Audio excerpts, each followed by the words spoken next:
Hello, listeners, and welcome back. It is us, Dragon's Greed Gaming, and you are joining us as we continue our Halloween holiday extravaganza. It is our Halloween special number 2. We are continuing with yet more Alien, the role-playing game, and we've got a doozy in store for you tonight. But as always, before we get started, be sure that you stop by the Facebook page for all the latest news on the podcast. Check us out over on Spreaker, where we host the podcast. Stop by iTunes and Apple Podcasts. Give us those 5-star reviews. Help us keep building the channel. And swing over on to our YouTube, where you can listen to all of our episodes in video format. And check out our Tale of 4 and Tale of 5 Gamers series for Warhammer Fantasy and Warhammer 40,000, respectively. We're about to finish up Tale of 4 Gamers with Warhammer, and episode 3 of our 40K one just aired today, although by the time you listen to this, it'll be about a month since then. So go check it out if you want some hobby goodness. Check out the armies we're working on and all that good stuff. And of course, finally, if you want to help support the show a little bit more, if you want to throw some coins into the Dragon's Hoard, consider joining our Patreon. We've got 3 different tiers there. We can get some cool stuff like early access to our episodes every week, artwork that Kyle puts out every month, and a Patreon-only exclusive actual play series for Warhammer Fantasy. We just finished up Tales from the Old World for that. We're about to start up a new campaign. Session 0 is going to be airing actually this month in October. Session 0 of our new All High Elf campaign. So check that out as well. If you sign up for the Great Worm tier, you'll get access to all of our Patreon exclusive episodes. There's about 14 or 15 of them right now, so a lot of good listening material there as well. Anyway, I am your host, the Great Unclean One. I am back in the captain's chair tonight. I am back behind the GM screen, and I have some familiar faces and a whole bunch of new blood tonight joining us as we're trying something a little different here.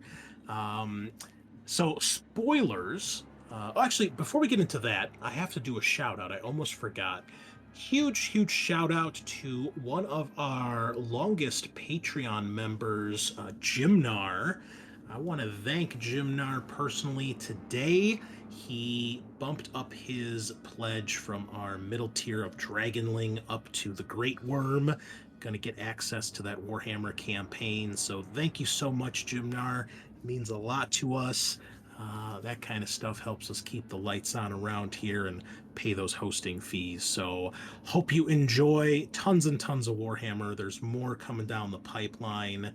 And shoot us a message, man. Tell us what you're thinking so far. Who's your favorite character when you start listening to that? I'd be like to know. So anyway, we are going to be playing Trojan Horse, which is the third scenario from the Titon Books novels, the recent quote-unquote trilogy that they have released, each of which has a scenario for the RPG in there. The first novel is Colony War, the second novel is Inferno's Fall, and the scenarios for those are Fallout and Evac. You've heard those on the channel before. If you haven't, go back and listen to them. They're not necessary to know what's going on tonight, but they do slightly tie into each other, some of the meta plot that's going on. But spoilers for tonight's episode. Tonight we are playing Trojan Horse, which is in the new book called Enemy of My Enemy, written by Mary Sangiovani. I personally think it's the best of the 3 novels, and the scenario, I'd probably put it at the middle. I think it's not the best, it's not my least favorite, but it is really good. And if you like an action-packed one, this is the one for you. However, there are some spoilers in this scenario for the campaign that you will find in the Colonial Marines Handbook. with the border bombings and the Frontier War meta plot. So there are some spoilers for that, and we are going to be running through the Colonial Marine campaign probably at the beginning of next year once we finish Shadowrun. So if you want to avoid those spoilers, you're going to have to just wait a few months and then come back and listen to this. Or listen to it now and forget that you listened to it by the time we get to the campaign and pretend that you don't know what's going to happen. So either way, you have been warned. We don't do warnings very often here, but that's one I want to point out to people. Because of that, some of our usual crew, Sean and Kyle in particular, who are going to be playing in that campaign, are not here tonight after I told them about that. So instead, we have good returning face, everyone's favorite Telian. Tyler is back. Hello, my friend. Always good to have you. Dude, so good to be back. So excited to play some Alien. I think I told you I finished Inferno's Fall, and I loved it. And man, I got inspired. I definitely like to draw some of the monsters in it.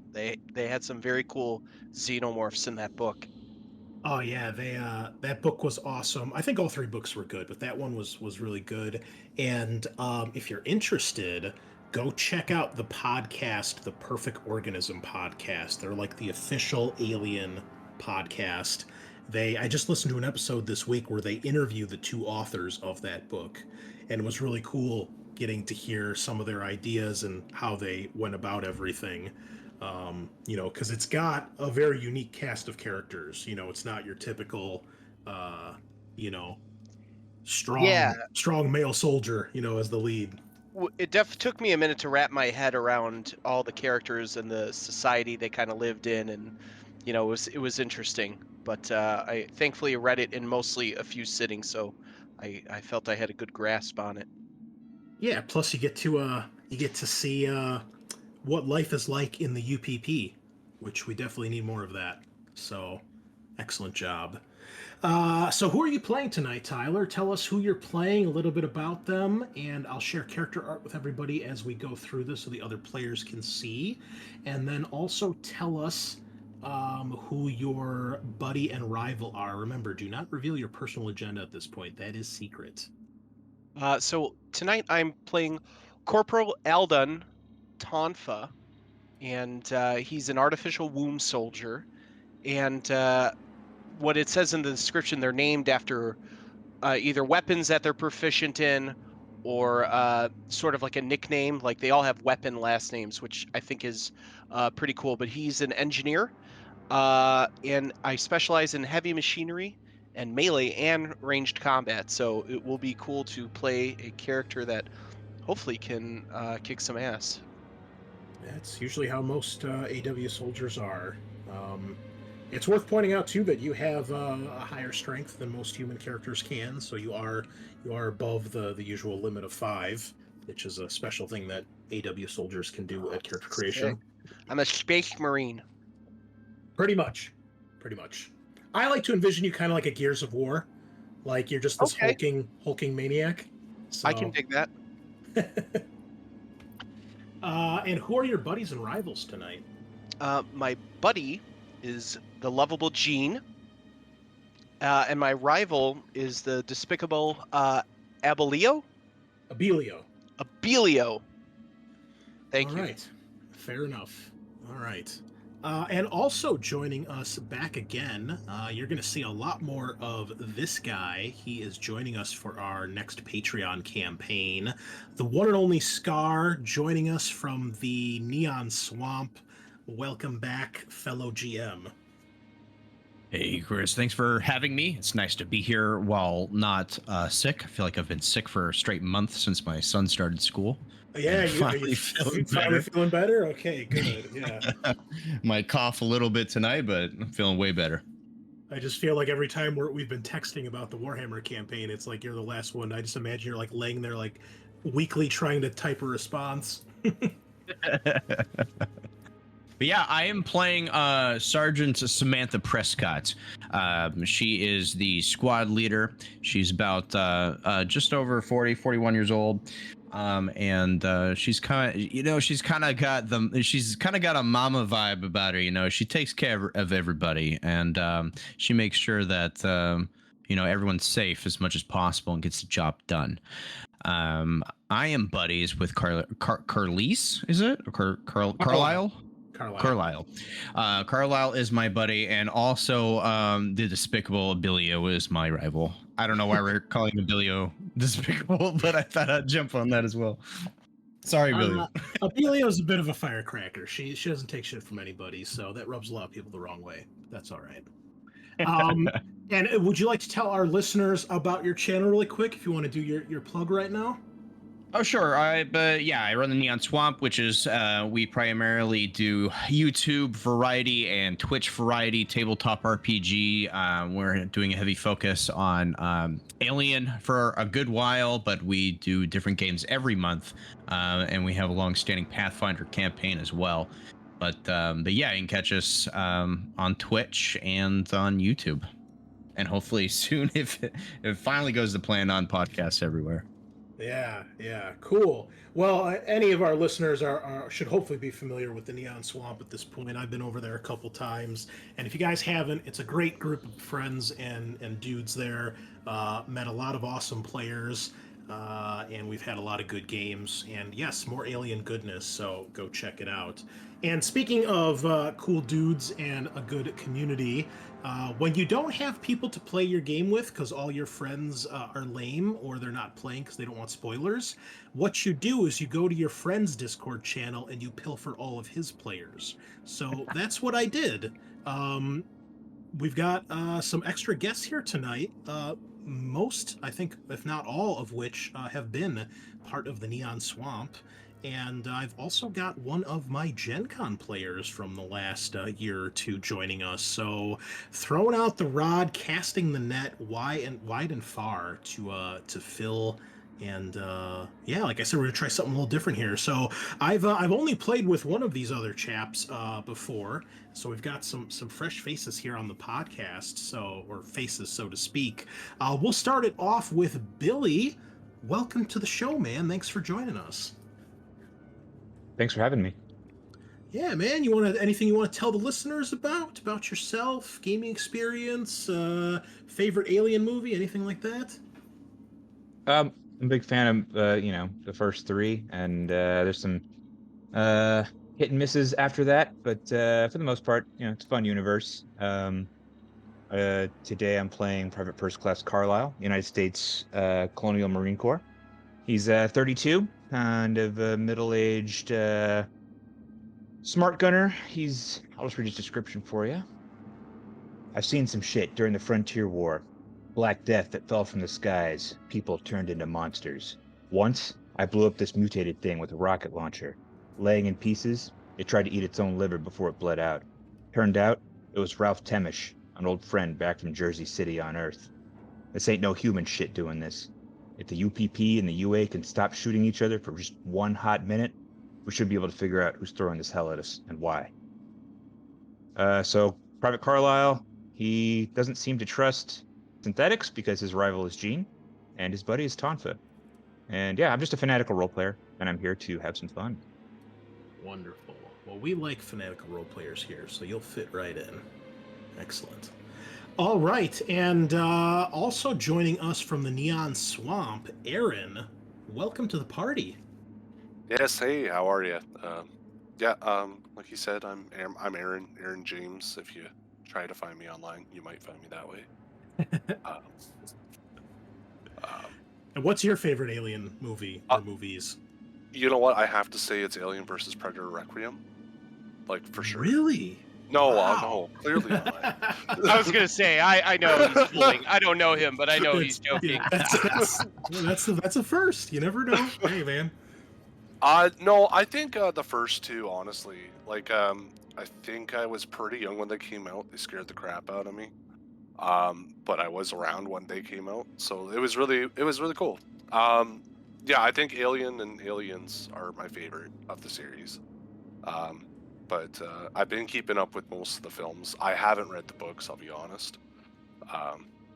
But I don't know, after this I might have to. I definitely recommend these three. I haven't read any others from like Titan Books or anything. The Weyland-Yutani report is fantastic. A lot of good in-universe lore there. So cool. And who will you be playing tonight? I am the despicable Corporal Katrina Abilio. I'm 28 years old. I'm 5'3", and I got a little bit of a chip on my shoulder. I come from a long family of Colonial Aerospace Force members, and I decided to break the mold by joining the Hospital Corps, much to the dismay of my father. But he seems to have decided to be proud of me again now that I have joined this mission on the Summit, or Summit Security Detail. Yes. And your buddy and rival? So, like everybody else, my buddy is Gene, because Gene's the best guy on the planet, apparently. And my rival is Tonfa. You know, that womb warrior. Yep. Yeah, That makes sense. They're not really people. So yeah. you know. I mean, neither's the android, but everybody likes him, so I don't know. What's going on? I feel like if androids were a real thing, it'd be like Futurama, where it's like I wanted a robot as a best friend since I was 5, sort of thing. Like, hell yeah, I'd love to have an android as a friend. So cool. That's fair. Hell yeah. All right, and last and certainly not least, we've got our friend William joining us from the lands of Gen Con Online. How's it going, man? Welcome back. Well, thanks. It's great to be here. Yeah, I'm William, and I'll be playing Gene today. Yay, Gene! So, Gene, Best friend robot. right? Best. I'm a Hyperdyne Systems Model 341B Command Adjutant Synthetic. So I am the personal assistant of the captain of the ship. I look about 46 years old, and yeah, that's kind of what he does. All right. And your favorite Alien movie? Honestly, it's a hard choice between the first two. Yeah, I haven't read the books either, and I do like all of the Alien movies, even the Alien versus Predator, but all for different reasons. But yeah, for 1 and 2 are right up there. It's a safe bet, man. I go back and forth. You know, I think Right. I'd probably go with Aliens just because that's the one that I saw first, and I watched that a lot before I even realized that it was a sequel to another movie. And that's like, you know, man, I was, you know, Yeah, in it depends. single-digit age at that point.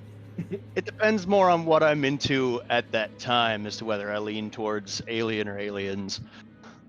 Are you Yeah. in the movie? Are you in the mood for I'm a Team horror movie Alien or an until I action movie? die. Exactly. Yeah. Horror yeah. or action? Which way am I leaning? All right. And who are Gene's buddy and rival? So, Yeah, who's your buddy? Pick one. sorry, Tonfa. You have to pick Abilio one is of my us to be buddy. your best buddy. Abilio is Say my again? best buddy. Oh, there you go. Bill's not so And, despicable no more.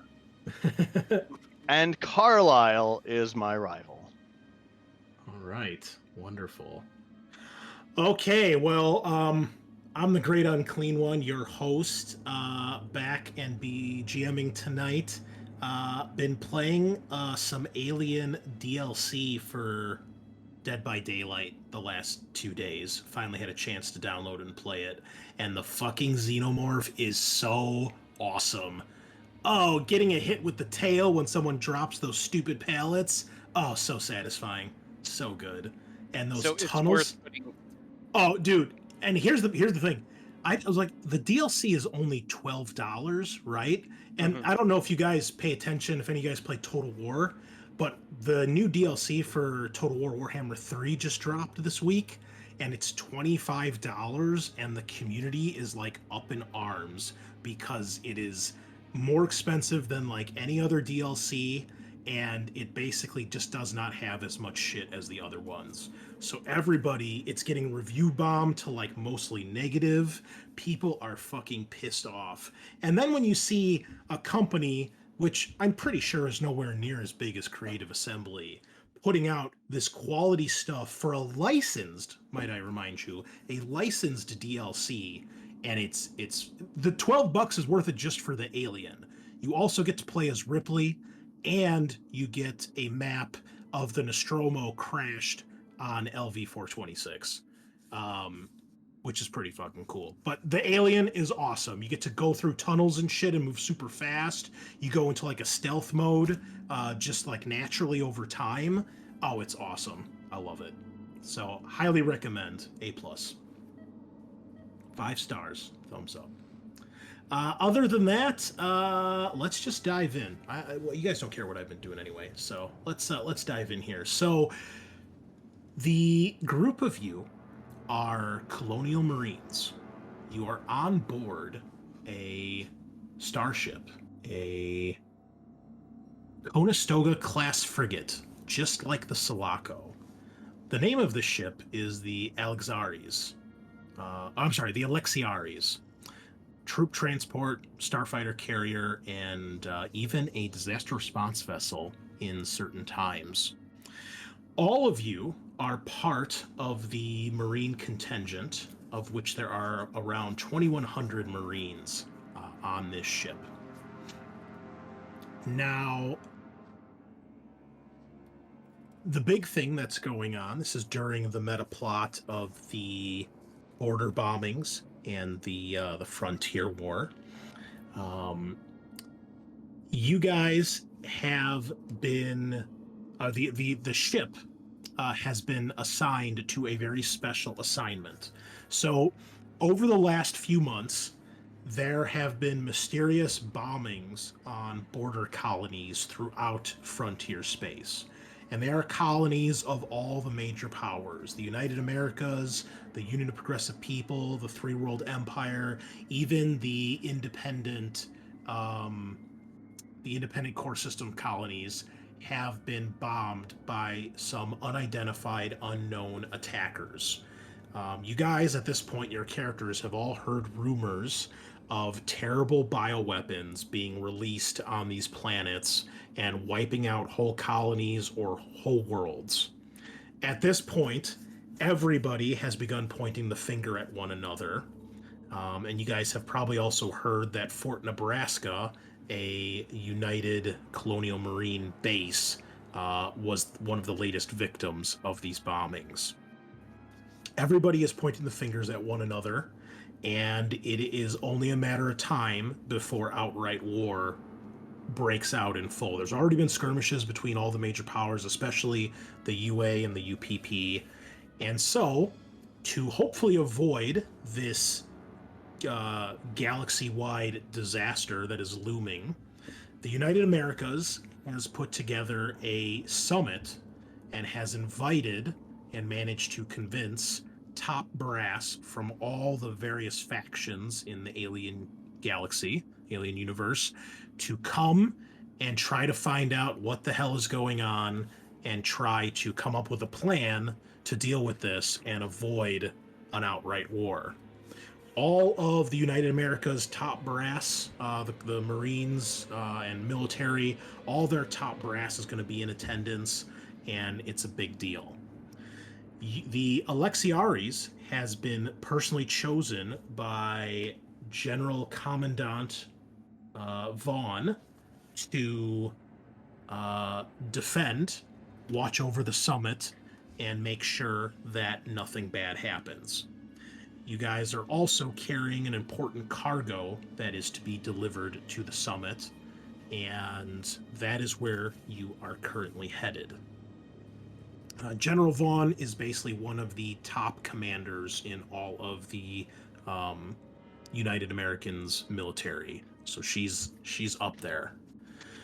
So you guys are on your way to LV 846, where this meeting this summit meeting of the Joint Chiefs and all these other powers is to take place. You awaken from cryosleep. However, it is not the usual quiet, gentle, slow awakening. It is instead to the sounds of outright chaos. Alarm klaxons are going off. You guys can feel the ship rocking, perhaps from some sort of explosion or some other turbulence. There are warning lights flashing. There's red emergency lights lit up everywhere. Amber security lights are flashing. You see sparks coming off various equipment in this cryo bay. And the four of you emerge rather quickly, and you see Gene, your ship's android, standing there. Obviously, he has just awoken you guys out of cryo in somewhat of an emergency situation. And that is where we are going to begin. Hell yeah. All right. As you guys come to, all of you feel like shit. You've been yanked out of cryosleep rather quickly. You're dehydrated, you're thirsty. Some of you probably feel a little sick or even are being sick, depending on your tolerance to cryosleep. And you can see Gene is standing there. It looks like he's just woken you guys up. Maybe he's got a couple bottles of water or something to give you guys. But otherwise, the cryo bay looks like a mess. There's severe damage everywhere. There is stuff that's been knocked over. It looks like a fight has broken out in here, and shit has just been knocked over all over the place. What do you all do?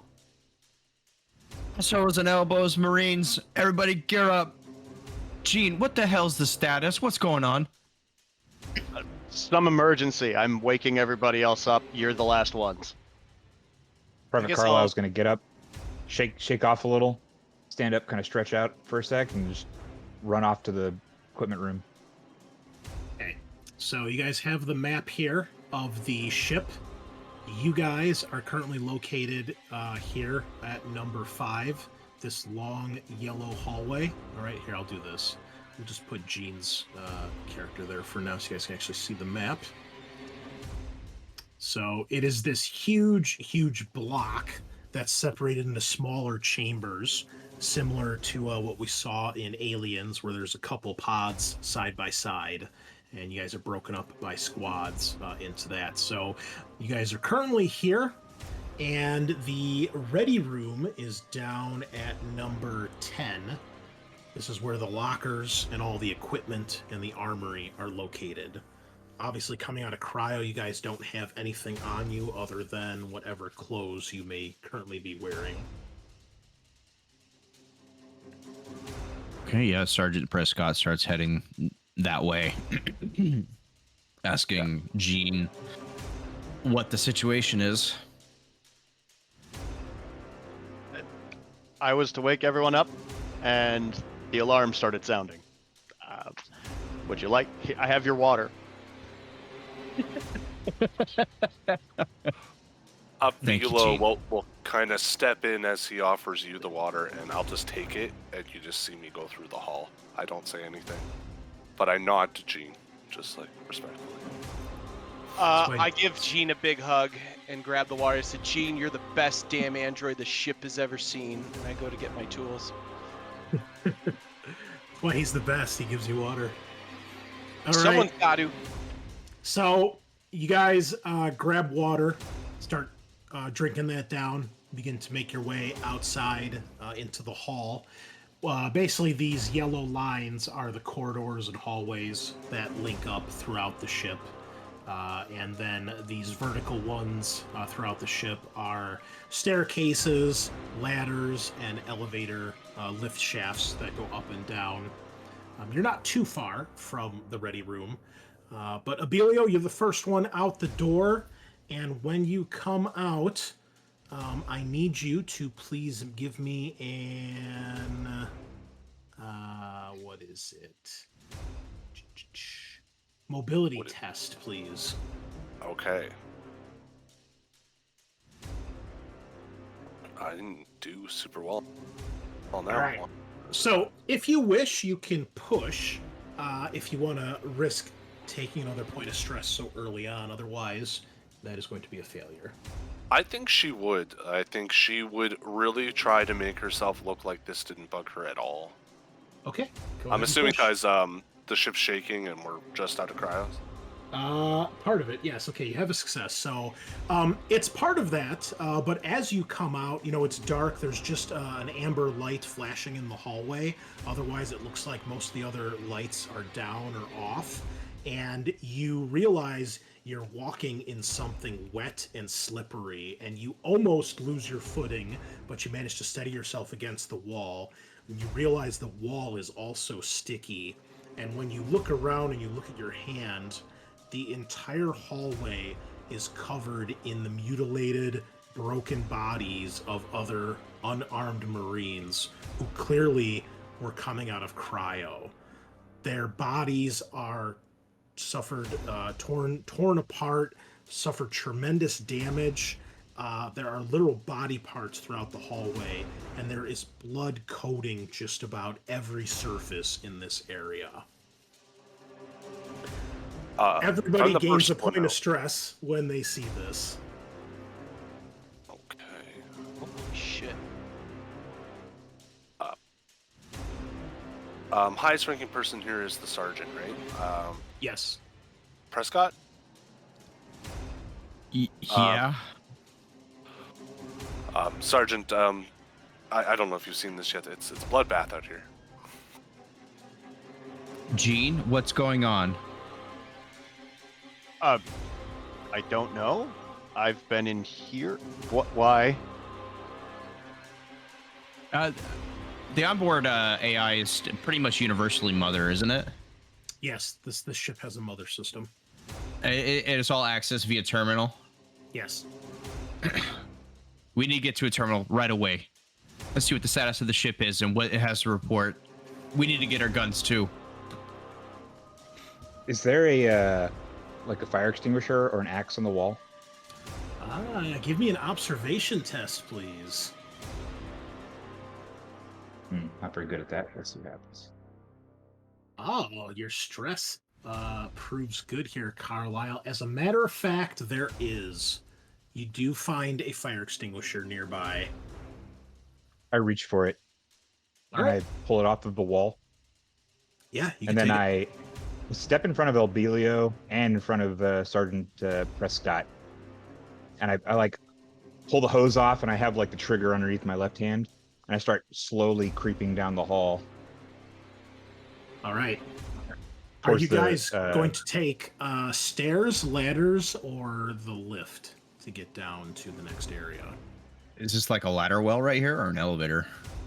It's got everything, because keep in mind these ships are huge, so and they're wide as well.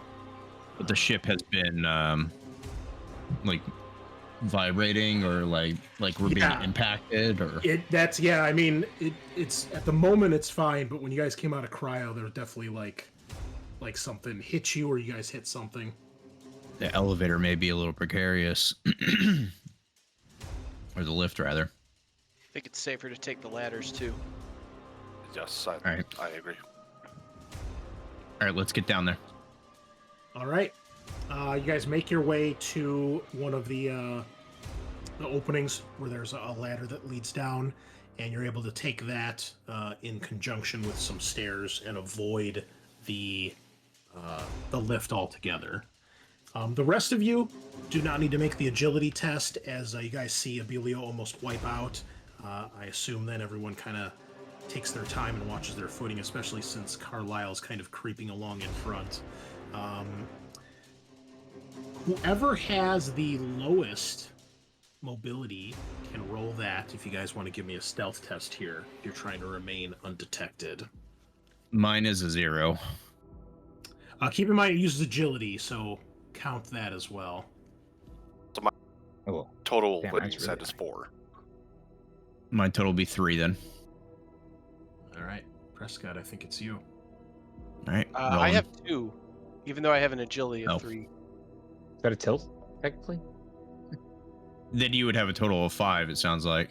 Correct. Oh, that's right. Added. No successes. Oh, You my gonna bad. push? I'm sorry. gonna push. My Yeah. bad. Okay. All right, Prescott up to 2 stress already, but she passes. Okay, you guys creep along. Don't seem to make any noise. Eventually, you leave the bloodbath behind, and eventually, you get downstairs where you find the ready room, the locker room, and Carlisle, since you're out front, when you get there, you can see the door is open, and you can see the shadow of something moving around inside. You can't tell what it is from out here, though. I look over my shoulder and I look straight at Sergeant Prescott. I kind of like nod my head over to the door, and then I'm gonna slowly reach in and I'm gonna kind of jump to the side. So if anyone wants to jump in next to me, they can. But I'm gonna like point the thing in and just be ready to hose down whatever's in there. Okay. Can I take that spot and perhaps make an observation to see if I can understand what it is? Yes. Whatever's inside does not seem to have noticed you guys. You've approached here easily and quietly. Plus, with all the sounds of the alarms and everything, there's no danger right now. So you guys, it doesn't notice you. Whatever's in there. So yes, give me an observation, please. Okay. So, Belio, you get up against the edge of the doorway, you look inside, you can see there is another Marine in here frantically arming themselves. He currently has a smart gun harness on. He's holding the gun with one hand while he's trying to load up a duffel bag with, like, ammunition and supplies.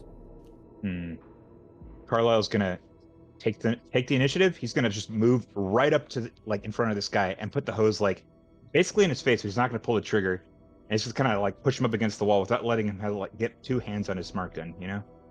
Okay, I'll tell you what. Roll me a. This is just purely luck. Pick it, high or low. Right.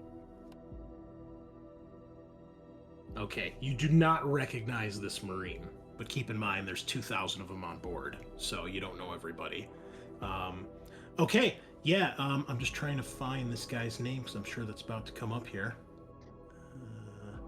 Well, you rush in, you take him off guard, you're able to basically get under his gun arm. He's kind of got the gun is currently pointed up, and he's holding it with his right hand while he's shoveling stuff into the duffel bag with the left. So you get underneath his arm, and you get the hose right in his face, and he's like, "Whoa, whoa, whoa, whoa, whoa, whoa!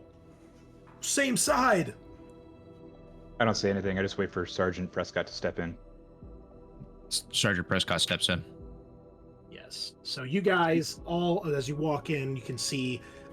The ready room is in a bit of disarray. There's plenty of weapons and gear here, but it's obvious that others, including this guy, have probably been pilfering around trying to get their hands on stuff.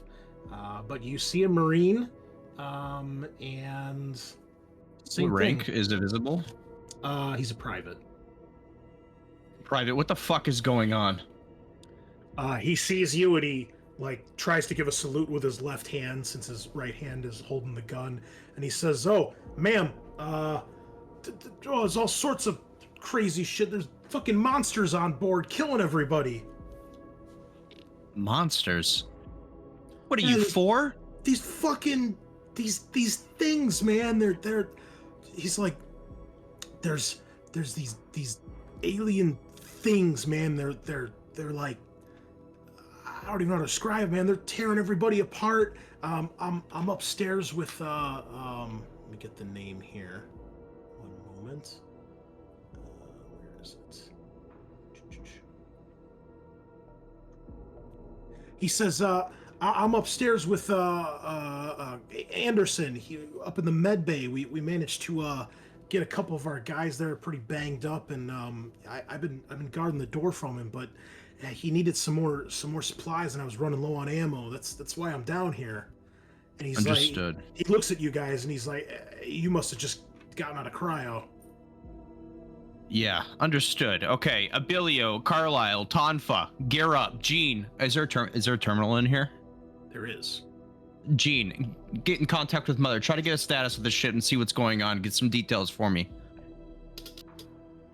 Okay. All right, Gene, Got give it. me a Comtech roll, please. All right. Is there anything particular you're trying to find out? Status of the ship. Okay. So the ship, a lot of systems are offline or damaged. It appears that primary drive function of the ship is currently not operational. It appears weapons are powered down.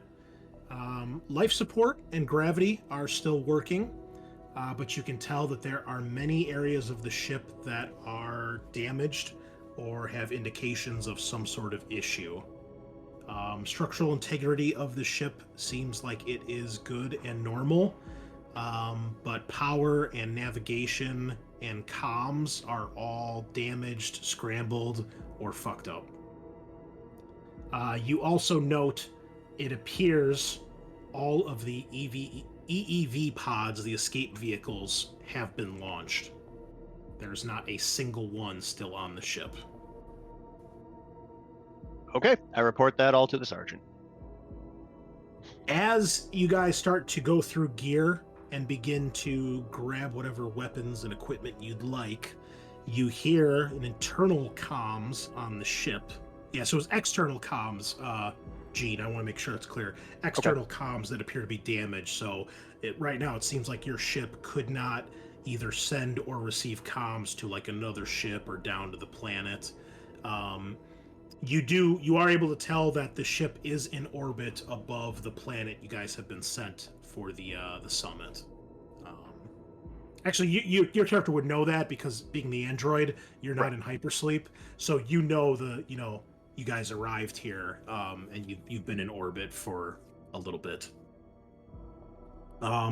As this is all going on, though, internal Vox crackles to life, and you guys all hear the voice of the commanding officer of the ship. Attention all Marines, this is Captain Forrester. The Alexi Ares has been compromised. A bioweapon smuggled aboard the ship is killing everyone. I repeat, a bioweapon has been smuggled aboard the ship. Do not hesitate to shoot on sight. There are terrible creatures known as biodrones attacking and killing everyone. All weapons live. I'm cornered in the officer's quarters. It is imperative that I get to the bridge. Requesting an armed security escort ASAP. Repeat, I'm requesting an armed security escort to the bridge. If anyone is capable of reaching me, do so now. If not, rendezvous with Lieutenant Vandenberg in the cargo bay and set up a perimeter. This is Forrester out. Gene grabs gear. Okay, so as I said before we started, anything in the footlockers you guys can grab.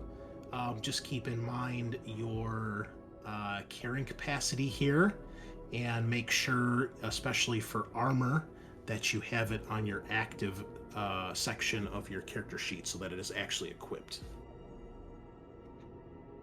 Carlisle Basically, takes. Basically all the typical equipment for Marines is here. There are pulse rifles, service pistols, shotguns, flamethrowers, cutting torches, knives, grenades, armor, helmets, medkits, and then Carlisle, obviously your smart gun rig is down here as well. Yeah, Carlisle's gonna take like literally 2 minutes to set up. He's just gonna push, like getting prepared, and he's not gonna take his eyes off the private. Okay. Yeah, you see the private continues to throw some ammunition and a few grenades into the duffel bag. It looks like he grabs a couple med kits too. How long would you say it takes us to gear up? Like a turn? Yeah, probably just a couple minutes at most, especially if you guys are all like, trying to do it quickly, you know. Yeah, Does anyone know where the bridge is? Like which number it is on here? It 16. is 16. And then Forrester said she's in the officer's quarters, which is 8. And the private here, who his name is Private, is it Johnson? Let me double check. I mean, if you say it's Johnson, it would be that way. There's always a Private Johnson. Every Johnson is private. Well, not always. Not always. Got him. I'll find it in a second here. Yeah, Continue. no worries. I'm gonna turn to Prescott and I'll say, Prescott, I need permission to go to the med bay, gather my med kit, my surgical kits, perhaps tend to the wounded, and then I'll meet you in the bridge. I'm assuming we're gonna go to the bridge. We stay together. We'll go with you.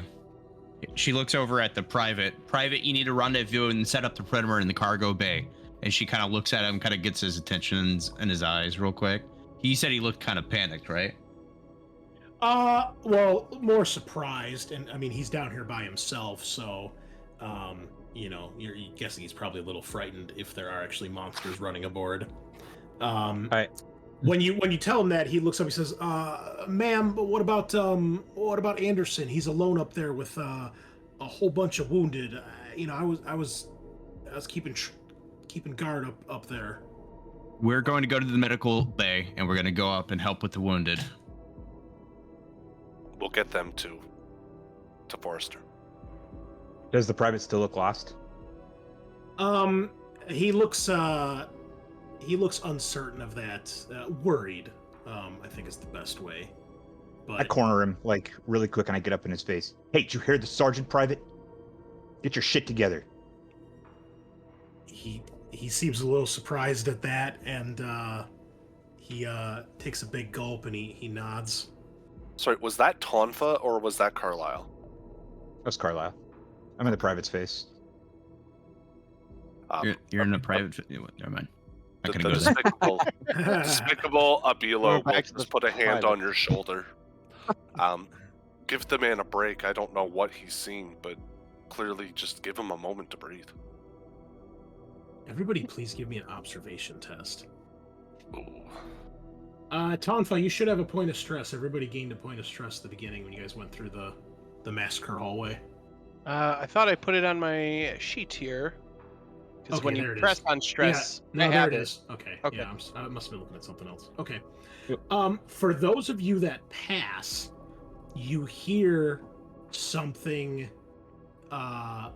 clanking down the hallway, and then you hear a loud thud at the door. Something is trying to get in here.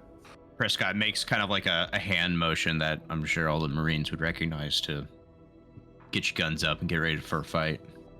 All right. We I don't should know the scamper up military ladder. term for that, but Well, you guys can do that. That's no problem. Do you guys simply wait? no. Yeah, it's not the door we came in through. It is the door. There's only one way in and out of this particular area. Yeah. That's what. Okay.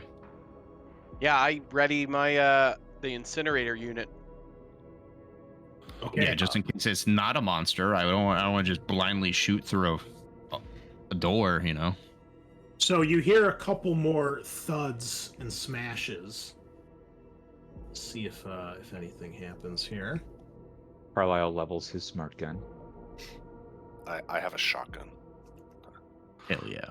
So to your surprise and horror, and this isn't like a full bulkhead door, but they are still pretty heavy duty, you do see part of it like get dented inwards.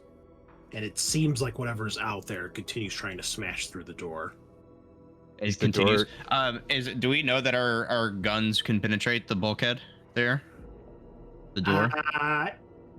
It's probably unlikely. I mean, these are meant to take on like explosive shots. Okay. Is this the only door in and out? Yes.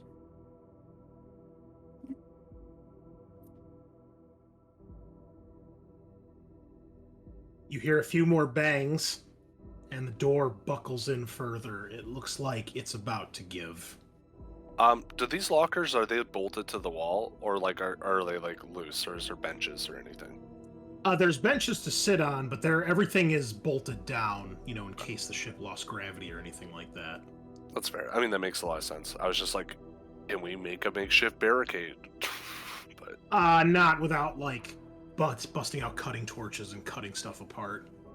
So, I don't know if you went over this. I think I was just coming in when you're going over the rules, but I am going to overwatch this door, and if I see something that's not human, make any visible, like I see anything visible that's not human, I'm gonna open fire on it. Okay. Well, if we can do that, I want to do that too. All right. Well, it is not long before the door bursts open, and you guys see something out of your very nightmares emerge. You see a creature that is somewhat biological looking, but also a strange blend of mechanical. Its skin is a very dark, almost crimson color. It has a long, elongated head with strange ridges running up the front of it. It does not appear to have any eyes. It's got a mouth filled with what are very clearly some sort of metallic teeth, dripping some sort of disgusting saliva. It has 2 arms, 2 legs. It appears it can stand bipedal if need be, but it looks like this particular thing might also be adept running on all 4s. Its body's kind of bony and ridgy, and it's got 2 small, what look like pipes coming out of its back, which then go down to some ridges running along with its back. It does not, however, like the typical xenomorph, it does not have any sort of tail. It's just like a little stub that kind of ends. And for all of our actual alien knowledge, it is not quite as large as a typical xenomorph. Still bigger than you guys, but not the massive frame that the regular xenomorph is. And you guys may make your attacks as this thing appears. Yeah, Sergeant Prescott. Everybody's stress goes up by 1 when they see this thing, because it turns out Private Johnson was not lying. There are monsters on board the ship. You said you begin guys hear stress? Sergeant Prescott just scream, "Let's rock!" and she opens fire. Yes. All right. Make it happen. Be sure when you guys make your attacks, you actually click on the weapon, not the skill. That's what I was asking. Oh no. Oh boy. Okay.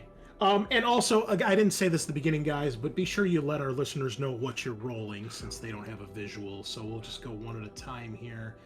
Who fired first? I did. Press I on. got double face huggers. All right. So no successes, and you've panicked. So please give us a panic roll. And you also quickly empty the shotgun as you just let shells fly. Tremble, okay. That's not terrible. Your agility's at -2 right now while you're panicked. However, you have no successes, so you do not hit. Abelio, though, pretty good roll. I got 3 successes. I actually thought I rolled the 2 facehuggers, so I'm happy to say that I rolled 3 successes. Okay, so you've got 2 extra stunts here. What would you like to use them for? Can I? Well, actually, I better double check what the stunts are before I ask that. That's under range combat. Mm-hmm. Ooh, 1 more point of damage. You pin down the enemy. I'm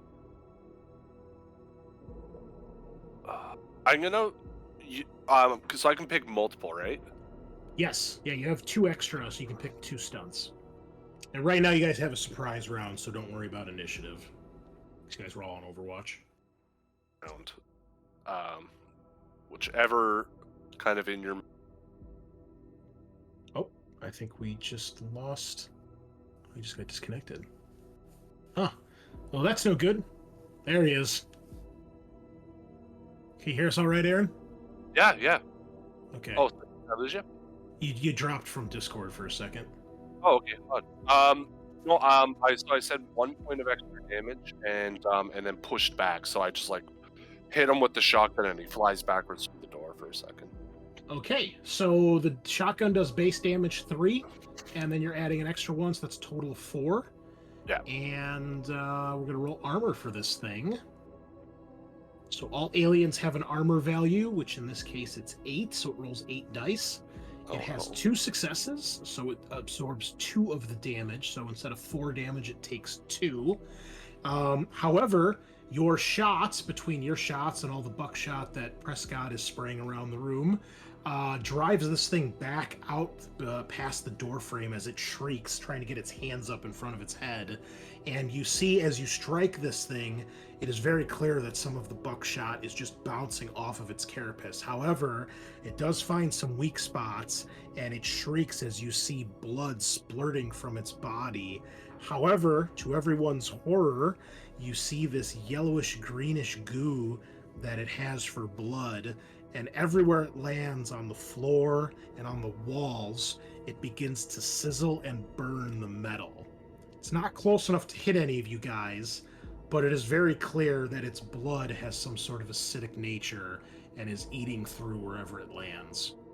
Next up was Tonfa. You have no successes. Do you wish to push? No, I'm gonna see how it plays out. Okay, you drive it back with the flamethrower, but nothing special there. Jean pulls out a pulse rifle. 1 success for 2 damage. Now that is armor piercing, so its armor gets halved. So it's only going to roll 4 dice instead of 8. All right, nice shot, Jean. 2 more damage to the creature. More acid blood spraying everywhere. And then we have Carlisle, who also panicked. So Carlisle, please roll us your panic test. Can I not push? Not if you panic, no. Oh. So what do I roll? I just a d6? Just click the button that says stress at the top of your character sheet. Oops. And it should do the roll for you.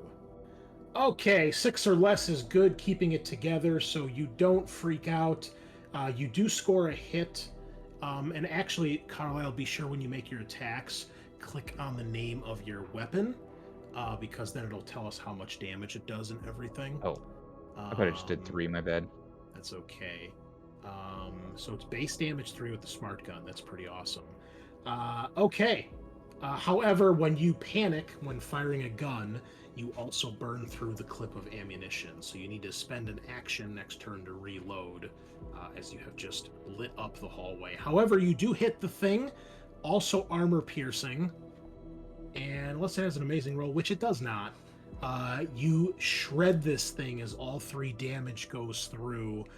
Blood and chunks of this creature just getting chunked off, and then it finally stops screeching and crashes to the ground dead in a pile of stinking acid blood. Everybody can reduce their stress by 1 when you see that these things die and are capable of being killed. Did the private fire? I forgot to make his attack roll, but yeah, he would have fired. Let's see if he actually hit anything. Okay. I don't know if he did or not. Yeah. I don't have a smart gun on this guy's character sheet, but we'll do a range attack. Oh yeah, he lights it up. So yeah, so Sergeant Prescott's kind of got this like 1,000-yard stare at the hallway where this like just thing has collapsed, and says towards the private, is just like, monsters, huh? Yeah, like I fucking told you, man. They're everywhere. They're crawling over the fucking ship. Okay. Maybe you shouldn't split up. He nods to that. And at this point, he finishes with the duffel bag, and he throws it over his shoulder, and then grabs the smart gun with both hands. I'm gonna do this now. It's a one shot. Why not? And you all see Prescott kind of grab one more thing out of her locker that is kind of odd. You see her take out a wrench, a socket wrench, a really old socket wrench, and you can hear her mutter something about Grandpa under her breath, and she puts it in her gear. And I'm going to use my personal item right now. All right, can reduce your stress by 1. Carlisle's also going to grab the cutting torch. I think he can carry that. I Okay. think it's like a weight of 1.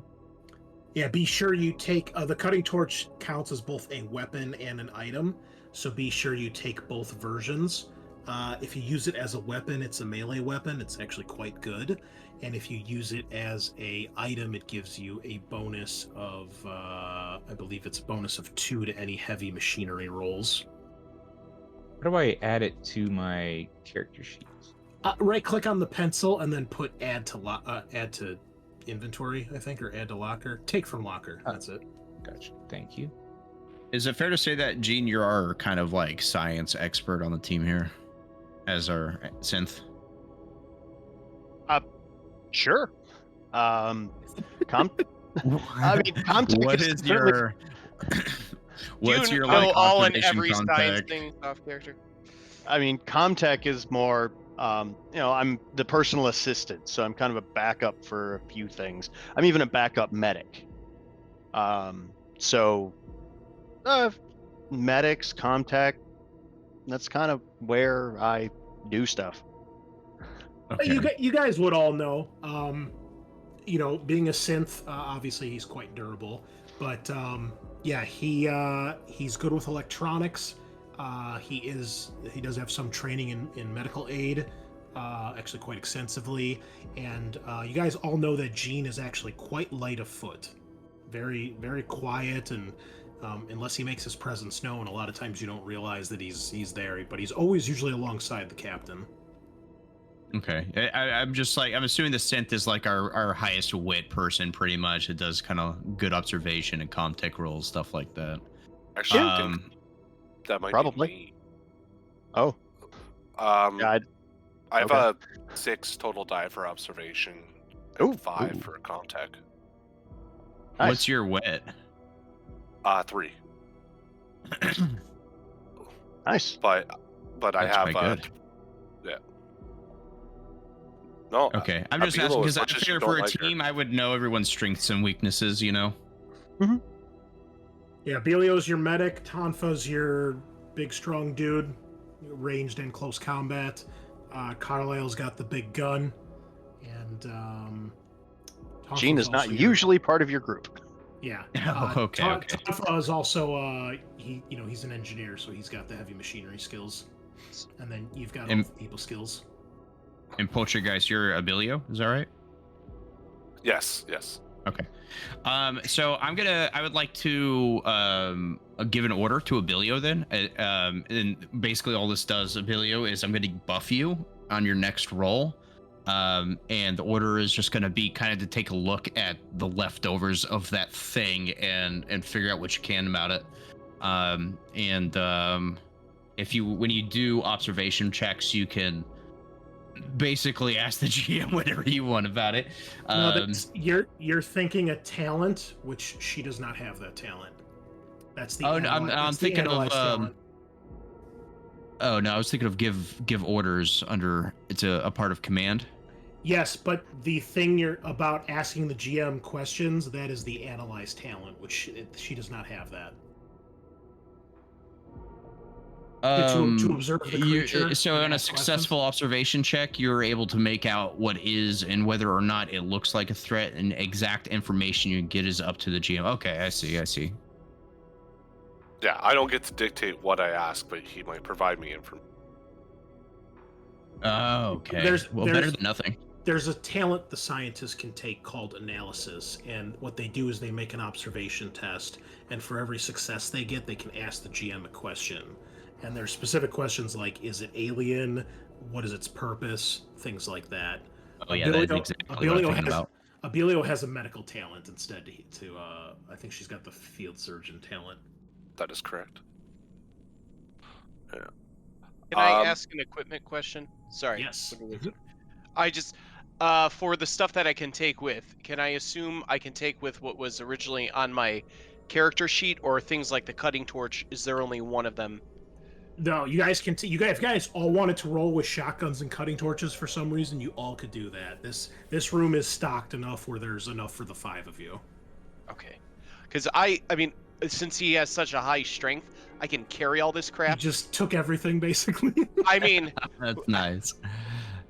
he's the guy that's gonna do that. But it also says like Foot Locker. There's a shotgun too, like which in Yeah. theory I could also carry. So I don't want to be like metagamey about like carrying. I have 5 weapons on me, but like, is that something I can have if I can hold it? Yeah, I mean within reason. I mean you probably can't carry every single gun, but if That's you the wanna thing. Like if I have the 2 pulse rifle and the incinerator unit, and you know like grenades, service pistol, cutting torch, that sounds like that's as much as one person can carry. Yeah, without, like... I wouldn't. Yeah, I don't think you could take the shotgun too. Okay. I doubt you're gonna need. Also, all the guns you can have up to 3 reloads for each gun. So Got it.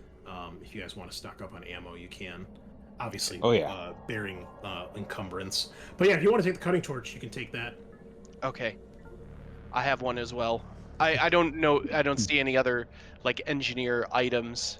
No, that's the big one. Is the cutting torch. Okay. Cool. So does anyone want to do an observation check, a buffed one, where I can use the command? I will. Yeah.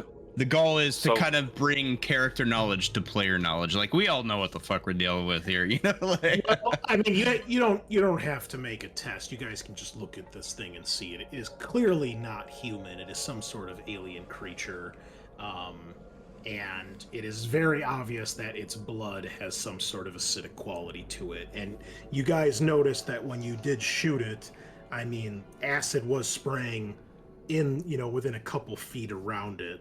But you guys were all in the room, so you weren't in danger of it hitting you. But now that it's dead and there's pools of this blood coming out of it, I mean, it's eating through like the metal floor. okay. Jesus fucking Christ.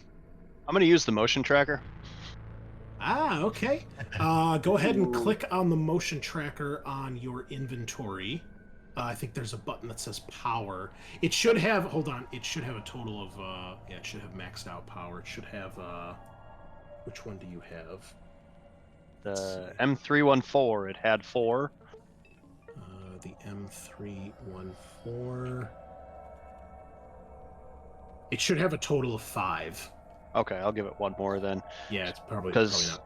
it's just lost one. Yeah, so you'll be down to 4 then. That's fine. Yeah, so every one you roll reduces its power by 1. But you set it off, and there is,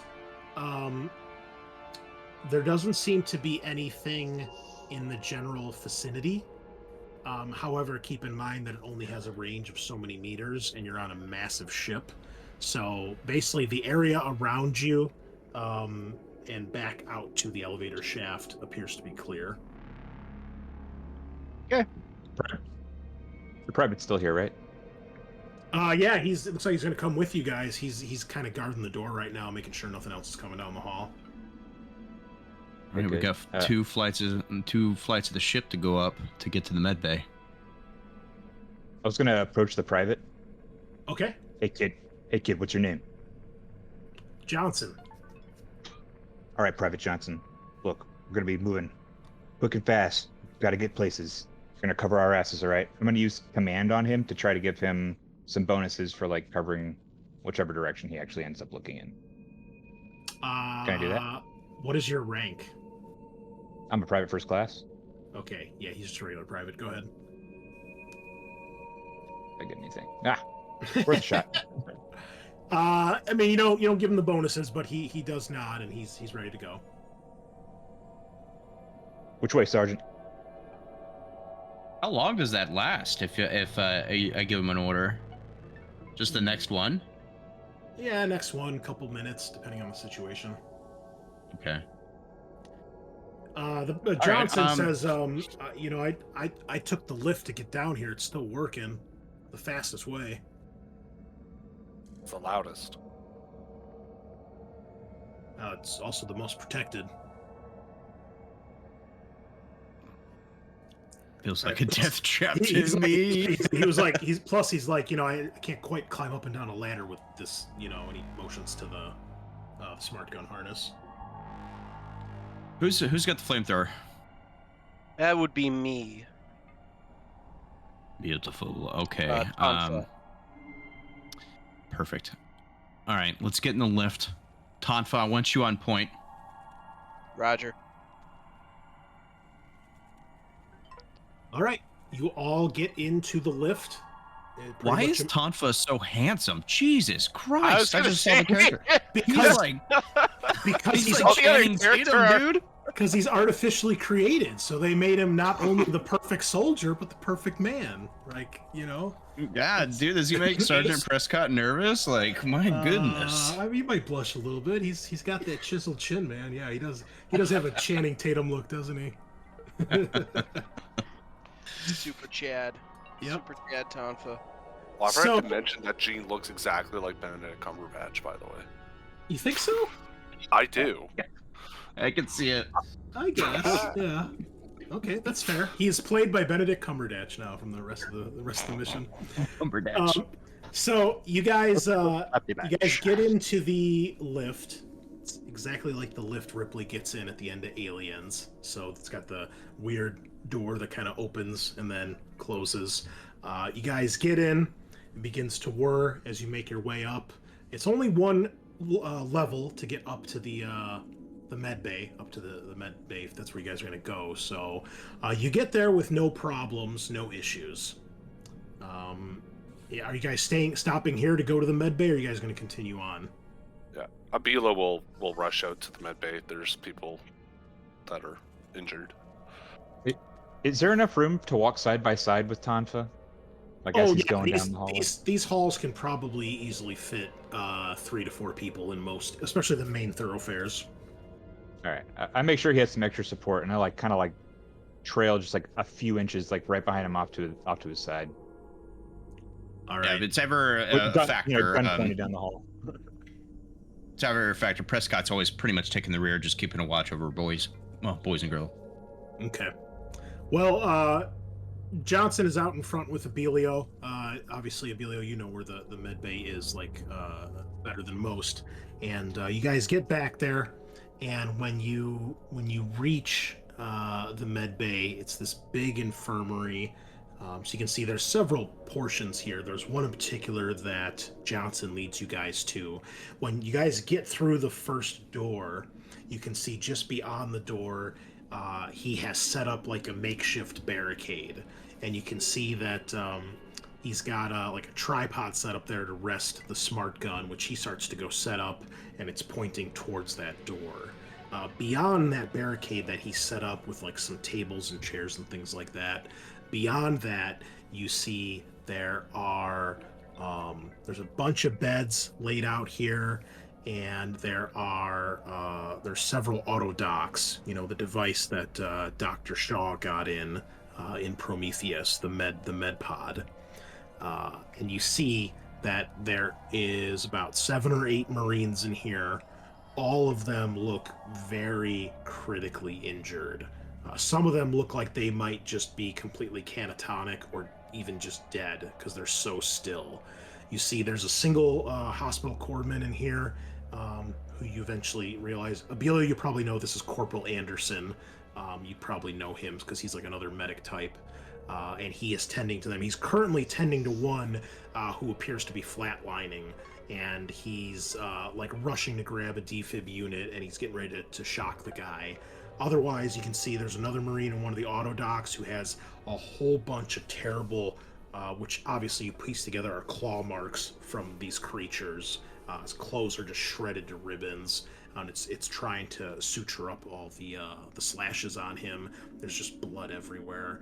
And then there's a bunch of other Marines who are just completely out of it, or kind of murmuring or whimpering in pain, or kind of just 1,000-yard stare, just muttering to themselves, clearly have just shooken up mentally.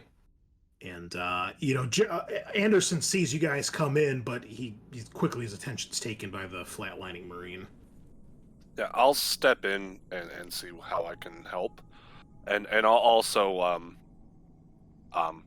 turn to Gene and be like, if you can help as well, like. Of course. Yeah, if you want to give me a medical aid test, and you can take a +2 bonus from Anderson and Gene helping you. Okay. How do I do that in the skills thing? You right-click on the skill, and then a window will pop up and just add a 2 to where it says base modifier. Are we going to spend about 5 to 10 minutes in here, like a turn?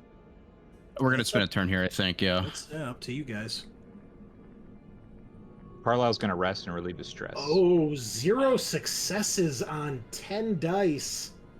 I'm gonna push Ouch. because I'm gonna push because like I'm trying my best to actually save some people. Here, Abilio. Did you have anything on that? What was that field surgeon? Field surgeon is +2 on someone who's dying, I think. Sorry, give me a second. Abilio, Field before you, well, I can't do it before you roll. Fuck, or you already, or after you roll, can I? Never mind. No. Did you factor in the +2 for that then? Because I'm pretty sure this guy's dying. Yeah, you can roll 2 extra dice if you'd like. Sure. Okay. Is there a way I can just roll dice? Yeah, under the chat log, just click on the symbol for the D6. Left click on it twice, and you'll see it'll add it to the chat log. And then just right click to enter that command. Oh. Okay. No. Okay, so if you want to push, go ahead, and then just roll the 2 extra dice if you need them after the fact. There we go. All right, there we go. All you need is 1. Okay, so you you grab the defib from him, and he goes and like starts setting the controls on it, and he goes clear, and then you give this guy a shock, and after maybe 10-15 seconds between the 3 of you, you guys get a heartbeat back on the monitor, and you see Anderson like wipes the back of his head. He's sweating. His apron is covered in blood, and he just like sits back with a heavy sigh of relief as you guys get this guy stable again. While they're doing that, Sergeant Prescott, and she's gonna ask the others to kind of set a perimeter up while they're doing that, and essentially take a turn to rest here. Yeah, if you guys want, you can take a turn. Obviously, there's plenty of medical supplies in here if there's anything you're looking for. Anderson, then, he thanks you, Abilio, and thanks you, Gene, and he's obviously, he's happy to see that Johnson is back. He kind of slaps on the shoulder, and he looks overwhelmed, and he's clearly stressed out with all the Marines around him, but for a moment, it looks like you guys have a place of respite. And does anyone... yeah, so and while we're kind of all resting and establishing perimeter and just keeping a watch, she's going to go to each person that's not actively busy, kind of give them a positive word of comfort, like go up to Tonfa, kind of do the friendly like punch on the shoulder, like you did good back there with that freak, etc. And everyone will get an additional stress relief from that in addition to the 1. Okay, so keep in mind your calming presence is once per turn. A turn is 5 to 10 minutes, so that's as long as you're resting here. So you can do that to 1 person. Oh yeah, right. So I'll who has does anyone have 3 stress right now? I don't think so. Okay. Tonfa, you got 2? Down to 1, Sergeant. Okay. Anyone have 2? I did, but we took a rest, so I dropped it to 1. Oh, okay. Never mind. Then I'll hang on to that. Okay. Tonfa will still take the compliment. If you still if you still have one, Abilio, then she'll use it with you, so you can drop to 0. All right, I'll take that. And then I will point out that I have taken some napro leave. Smart man. Okay. Well, Anderson, he looks to you and Sergeant, and he says, "What's the word, Sarge?" We just woke up. Couldn't have even been 10 minutes ago. Went down to the locker room. Yeah, you could say that. That's an understatement. Went downstairs to the locker room, geared up, and met one of those freaks. And then we That's all I really know of the situation so far, other than what we all heard over the comms from the captain. Yeah, I was out of cryo sleep for a bit. You know, we'd arrived in orbit, and then all of a sudden there were alarms going off, reports coming in. You know, we're under attack. We've got an enemy on board, and you know, I ran into one of those things, managed to drive it off, and helped out Jensen over there. And he points to one of the Marines, and he said, you know, a couple others, you know, made their way here. Eventually, Johnson showed up, and you know, he's been bringing guys back that he's been able to find and trying to go off on, you know, kind of little supply runs here and there. But it's a fucking nightmare, man. She gives him a smile. It's like, you're doing good, Marine. I think we are gonna go try to get the captain, secure him, and then we'll come back for you all. Johnson says to you, Prescott. He says, "Ma'am, before you all leave, nature calls. You mind if I take care of business?" She kind of looks at the other Marines, like that was kind of odd. Was that the private that said that? Yeah. Private Johnson, yeah. I look at the private. That's Sergeant Private. I just stare him in the eye. I think that's what he said, but yeah, he looks at you like, "What did I do wrong?" Where is the bathroom here? It's like just off to the side, like it's attached to this room. It's not out of sight. Well, I mean, you know, if he closes the door, he'll be out of sight, but he obviously doesn't want to leave the door unattended. You know, because right now he's the only one watching the entrance to this med bay right now, and he's got like a little fortress set up there. So if you guys are going to be splitting, he obviously doesn't want to leave that unattended. She says, "Yeah, we'll be here for another 7 or 8 minutes or so, making sure that Abilio helps all she can." He nods, gives you a quick salute, and he goes jogging over to the John. See, what did he want someone to watch him? Private Sergeant, you want me to will step up and watch the area that he left. Okay. I'm trying to figure out if I'm metagaming by going like, this is too suspicious. Well, But- I mean, so I was gonna wait till he goes to, because that is weird. That's just a weird detail in general that would happen in the game. And as soon as he goes in and closes the door, she was gonna kind of look over at one of you guys and kind of nod over you to kind of go eavesdrop on the situation. Why don't you go guard the door for the private? Just because I love the suspicion already. So I suppose we should roll here to see if anybody else actually knows this guy. So we rolled for I think it was Abilio and Prescott so far. So Carlisle, high or low? I'll go low this time. Ooh. Okay. Very nice. And then Tonfa, high or low? Let's go high. Okay. And Gene, high or low? We'll go low. I mean, you're a synthetic. You probably know who this is because you're a synthetic, so you would probably know every Marine on board, to be honest, so we'll just ignore that. Okay, so Tonfa, you do not recognize this guy. He's from a different squad or platoon. But Carlisle, perhaps because you're both smart gunners, that makes sense, right? You guys probably know each other through that vein. So yeah, you know he's another private on the ship. He's with a different squad. But you guys have shared maybe some cornbread, you know, at one of the canteens at some point. Just a private, you know, there's nothing outstanding to note about him. Gene, you know, he's private. He's 20. Yeah, he's 20. Is he? Yeah, 20. Recently joined the Marines. He's only been in for just under a year. And like a lot of the Marines on this ship, you know, he's just one of your typical soldiers. There's nothing outstanding about his service record. No major marks disciplinary against actions. him. Yep. No, just the typical like nonsense, like rough housing or maybe getting into a fight, but nothing that would be like, oh, this guy's a bad seed or anything like that. Mm-hmm. Okay. Do with that as you will, you suspicious motherfuckers.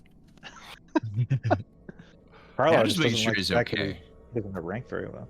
Sorry, Does what it was look like his he last has name again? diarrhea? His last name is Johnson, and no, it looked like he just had to take a whiz. Okay. He wasn't doing the Metal Gear Solid guard run of, holding his ass after you poison his food. Solid reference. What a great game. But yeah, when he goes and closes the door, Prescott's like, kind of addressing anybody really. Why don't you go guard the door? And clearly insinuating to eavesdrop and make sure nothing weird is going on. She's seen enough Marines like under heavy pressure, like do crazy things, take drugs, take their own life. You never know. That's fair. Okay, who wants to spy on Private Johnson in the John? Abilo, be He's focused. like Who peeing wants in to go Morse listen code. to a guy take a piss? Yep. Somebody go cross streams with him. This is the fourth time I've ran this adventure. This is the Let's first see, time we've been so interested in Sergeant I would Johnson. know. It's I so would weird, know the Morse comment. code. Why is he trying to attack Cuba? All right. Abilio, give me an observation test, please. I'm not. I'm focused on something else. I'm sorry. just. Whoever's listening, make the observation test. I thought I heard somebody say they were going to go listen. Carlisle is guarding the area that he left, so unless it's Oh. nearby. Prescott will do it. Prescott will just go and stand outside the door. All right, give me an observation test, Prescott. Okay. Well, there you go. Yeah, you can hear the sounds of him peeing and then washing his hands. Sergeant, are you Beautiful. I'm glad he concerned washed about his his hands. health? Who says that? Gene's like, Sergeant, are you concerned with the private's health? Is there something we should be concerned about? He just saw a monster get blown up and eviscerated right before him after dealing with how many wounded, dying Marines. Just making sure he's all right. Ah. Fair, I suppose. Okay. I'm Mama Bear, okay? Hey. That's fine. Just making sure that nobody needed any medical attention. Just to establish the kind of bedside manner that Abilo has. Abilo is testing to see if the Marines that are sitting can walk by just kind of tapping them like on the leg. No, all the Marines that are in here are like critical right now. Oh, okay. If they're critical, okay. Sorry, I thought there was like some that were just like here and like maybe a little bit injured. I'm not just gonna like. There's some that don't look very physically injured, but they are very clearly mentally traumatized. Fair. Okay. If yeah. Never mind. I'm not just gonna beat up on sick people. But... Just go around slapping people. You all right? It's just like a man with like Snap out a of it. gaping wound on his chest. Are you Yeah. okay? Anderson eventually, when Johnson gets back to his post, Anderson says to you, Prescott, as he's kind of switching gloves, putting on a fresh pair of gloves, he says, "So are you guys going to head up to try to reach Captain?" We are. He says, Is there anything else you need from us before we go? "Oh, I'm just glad you brought Johnson back. I think we'll be all right in here so far. Nothing's gotten in." Okay. We'll come check on you on the way back. He says, "All right, ma'am," and he gives you a salute. You were almost at our halfway point here, so before we dive into like another section, why don't we just take our break a few minutes early here?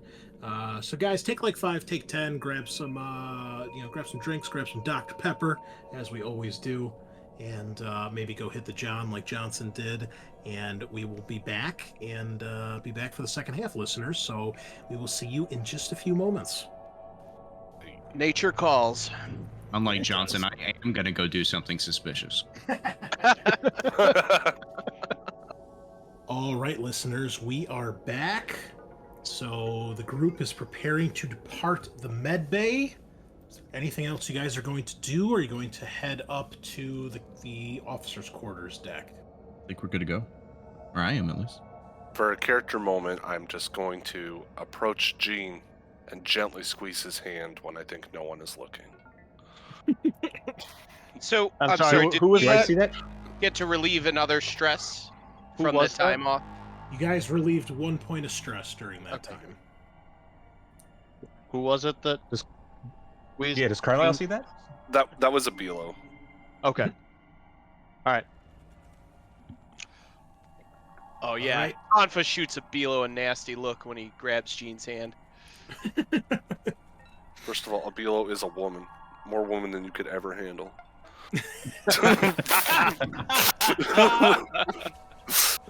It's true. It's true. It is. If Not Carlisle wrong. sees that, he's just gonna look kind of disgusted. Which route are you taking to get up? Are you taking the lift? Are you going back upstairs? Or We don't have can anybody take- carrying anything heavy anymore. well, it's up to you. The lift is still on this level. Nobody has used it.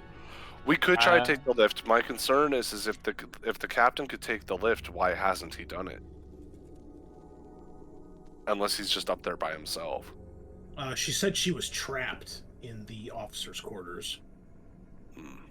I cornered, like as a matter of fact, climbing is what she said. mostly just because there's a way to back out of. Is there a way to back out of the lift actually? If something happens, shit hits the fan, we get stuck in the lift or anything like that, is there a hatch we can climb out of and whatnot? Okay, I'd there's- imagine. There's a hatch in the roof, and then the shaft itself has like emergency ladders on the side. Right on. And my only other concern is like, oh yeah, we get up to the next level and the doors open and there's 10 Xenos there. Then we just hit the down button. We just go. We just like aggressively like keep tapping the Close door, doors. close door, button. close door. So, gonna use the motion tracker near the lift. Okay, go ahead, give me a roll. That already did. So, Other than the blips back towards the med bay, you're not getting anything in the vicinity. perfect. What do y'all want to do? I mean, if everyone wants to take the lift, I'm okay with it. I'll just watch the door, overwatch the door. Okay.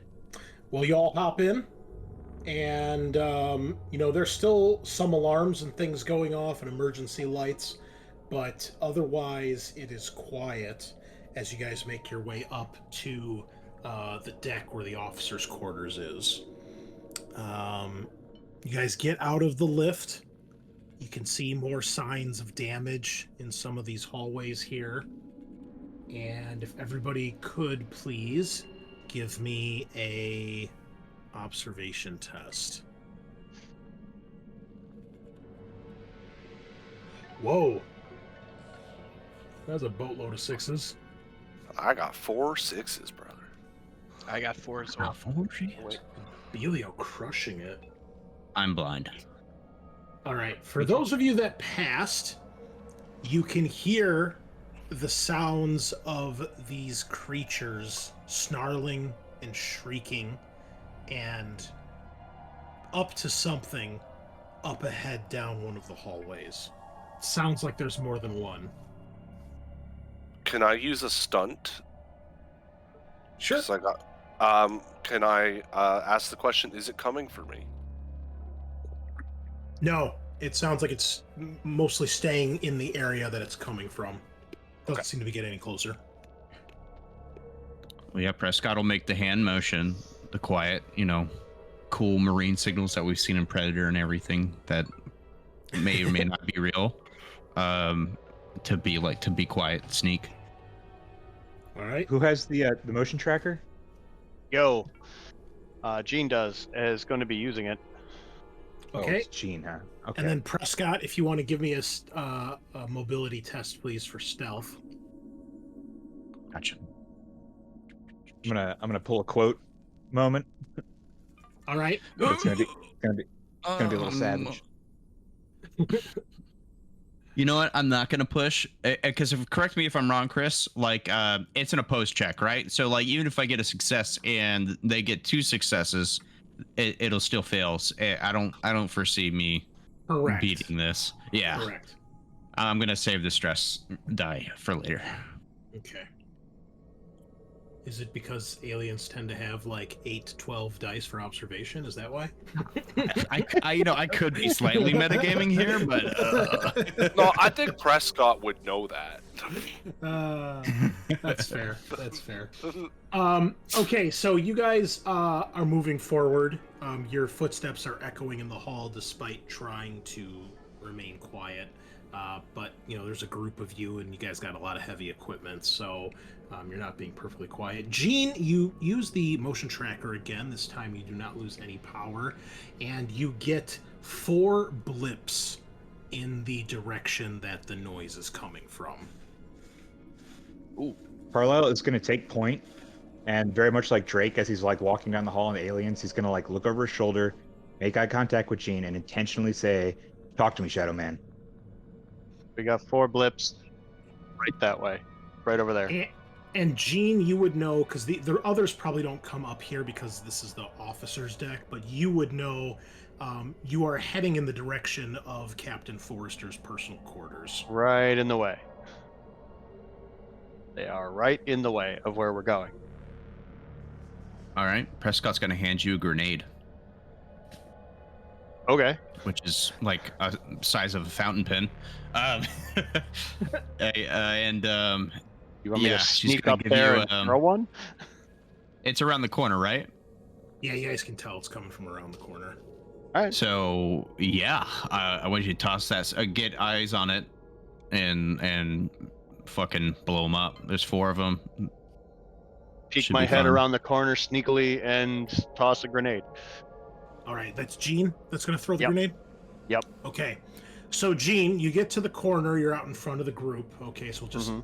we'll line you guys up here at the bottom. I mean, the rest doesn't matter. There's plenty of room, but you're slightly ahead of the group. And you peek around the corner. You get ready to throw the grenade. I'm going to have you make an agility test here because they did hear you. So we're going to see if you are able to react before these critters do. And I just real quick, before I forget again, Chris, that is technically her order. So I rolled a command check for the throw of the grenade.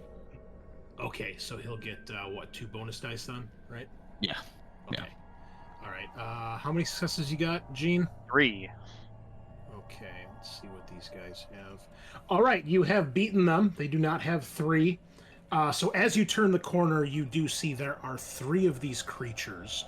It looks like they are trying to tear through a door, which you're guessing based on the distance you are to it. You're pretty sure it's the door to Captain Forrester's quarters.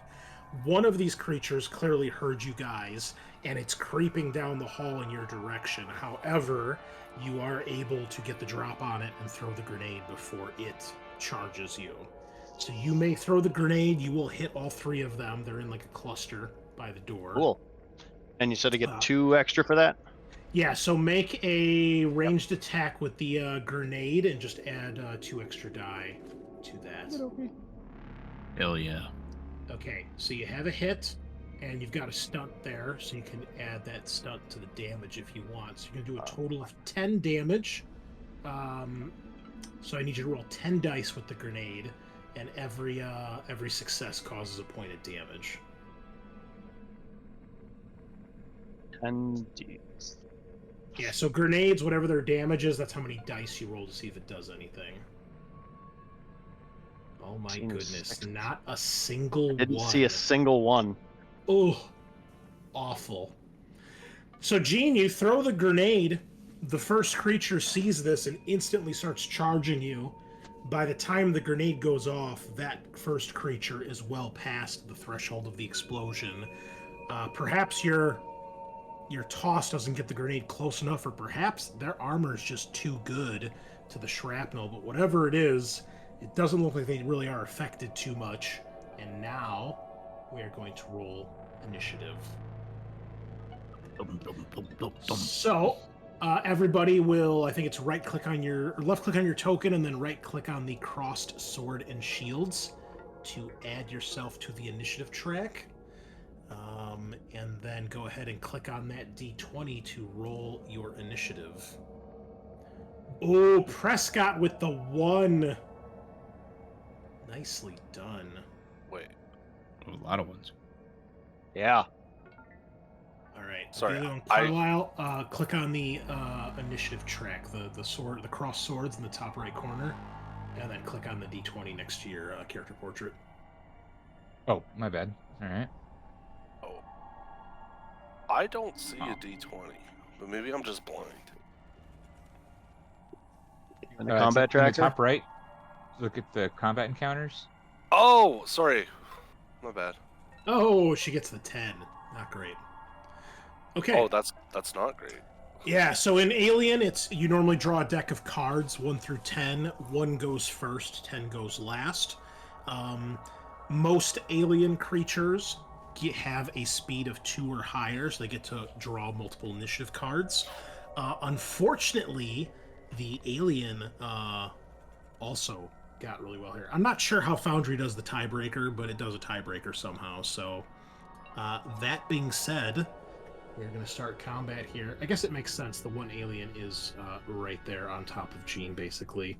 So let's get some combat music going here and see what happens.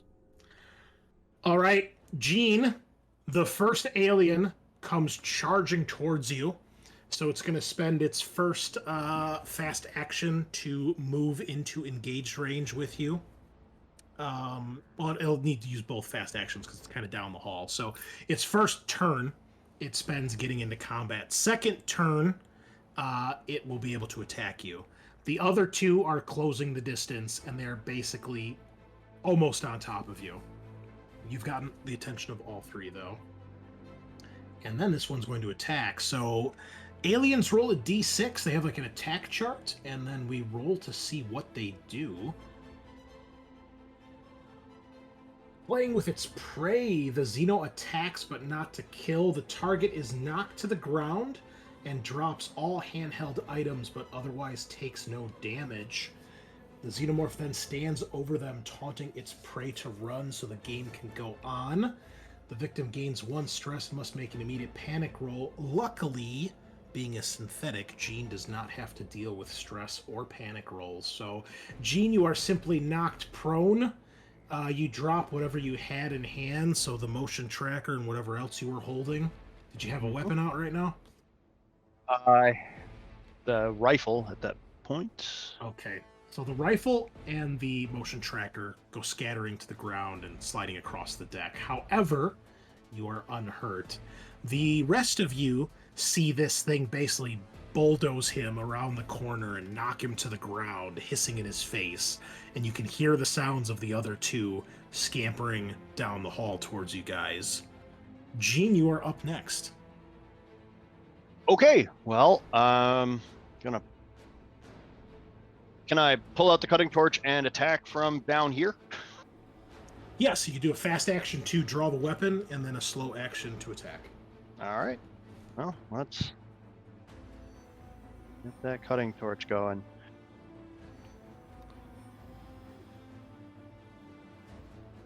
All right.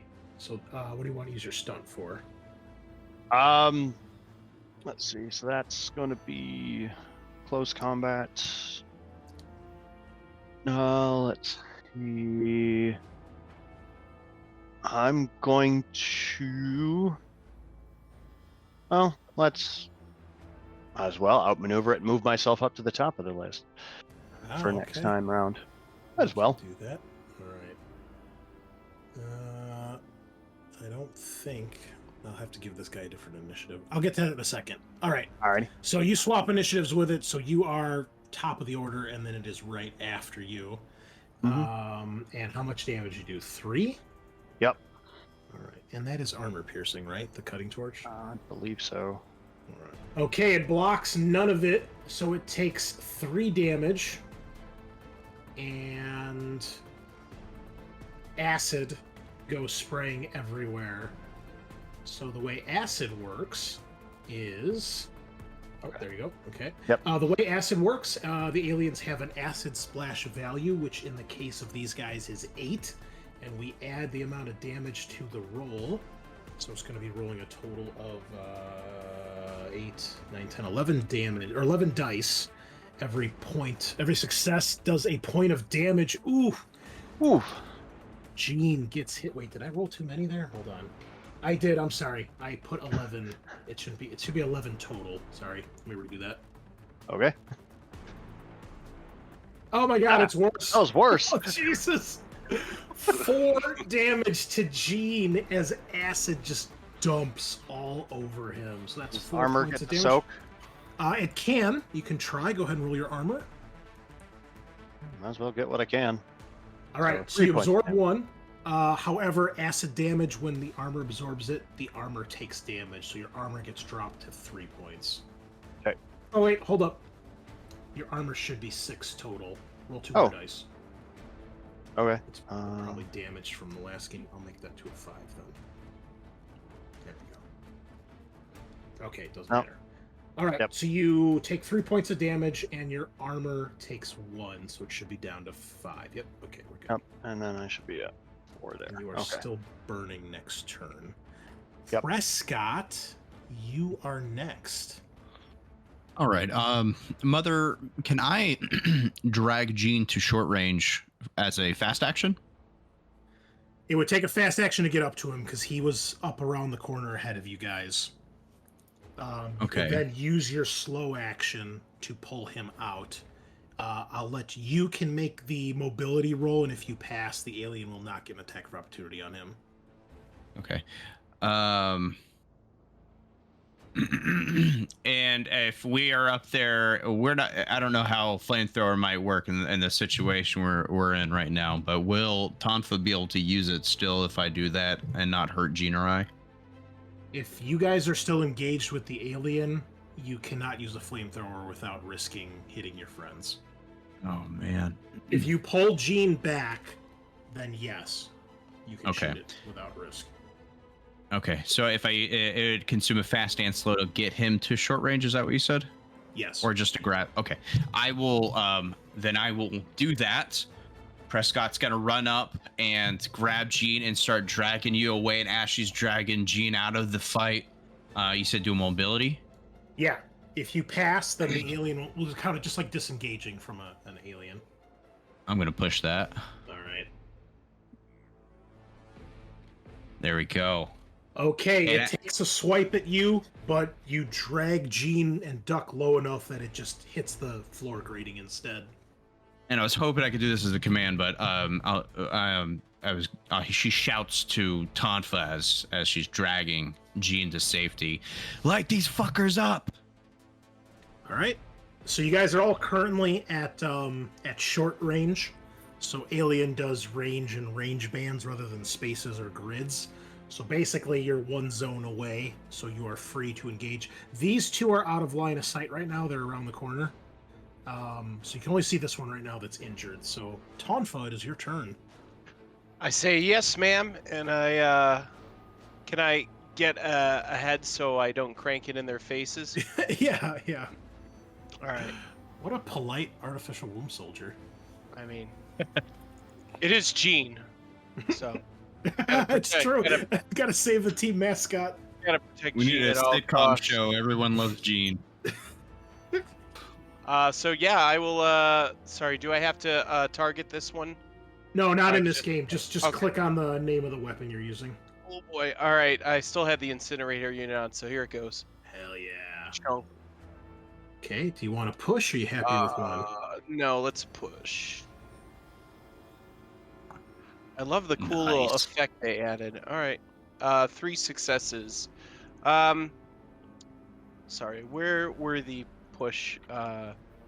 On your skills tab, click on the wrench next to the skill. That's right.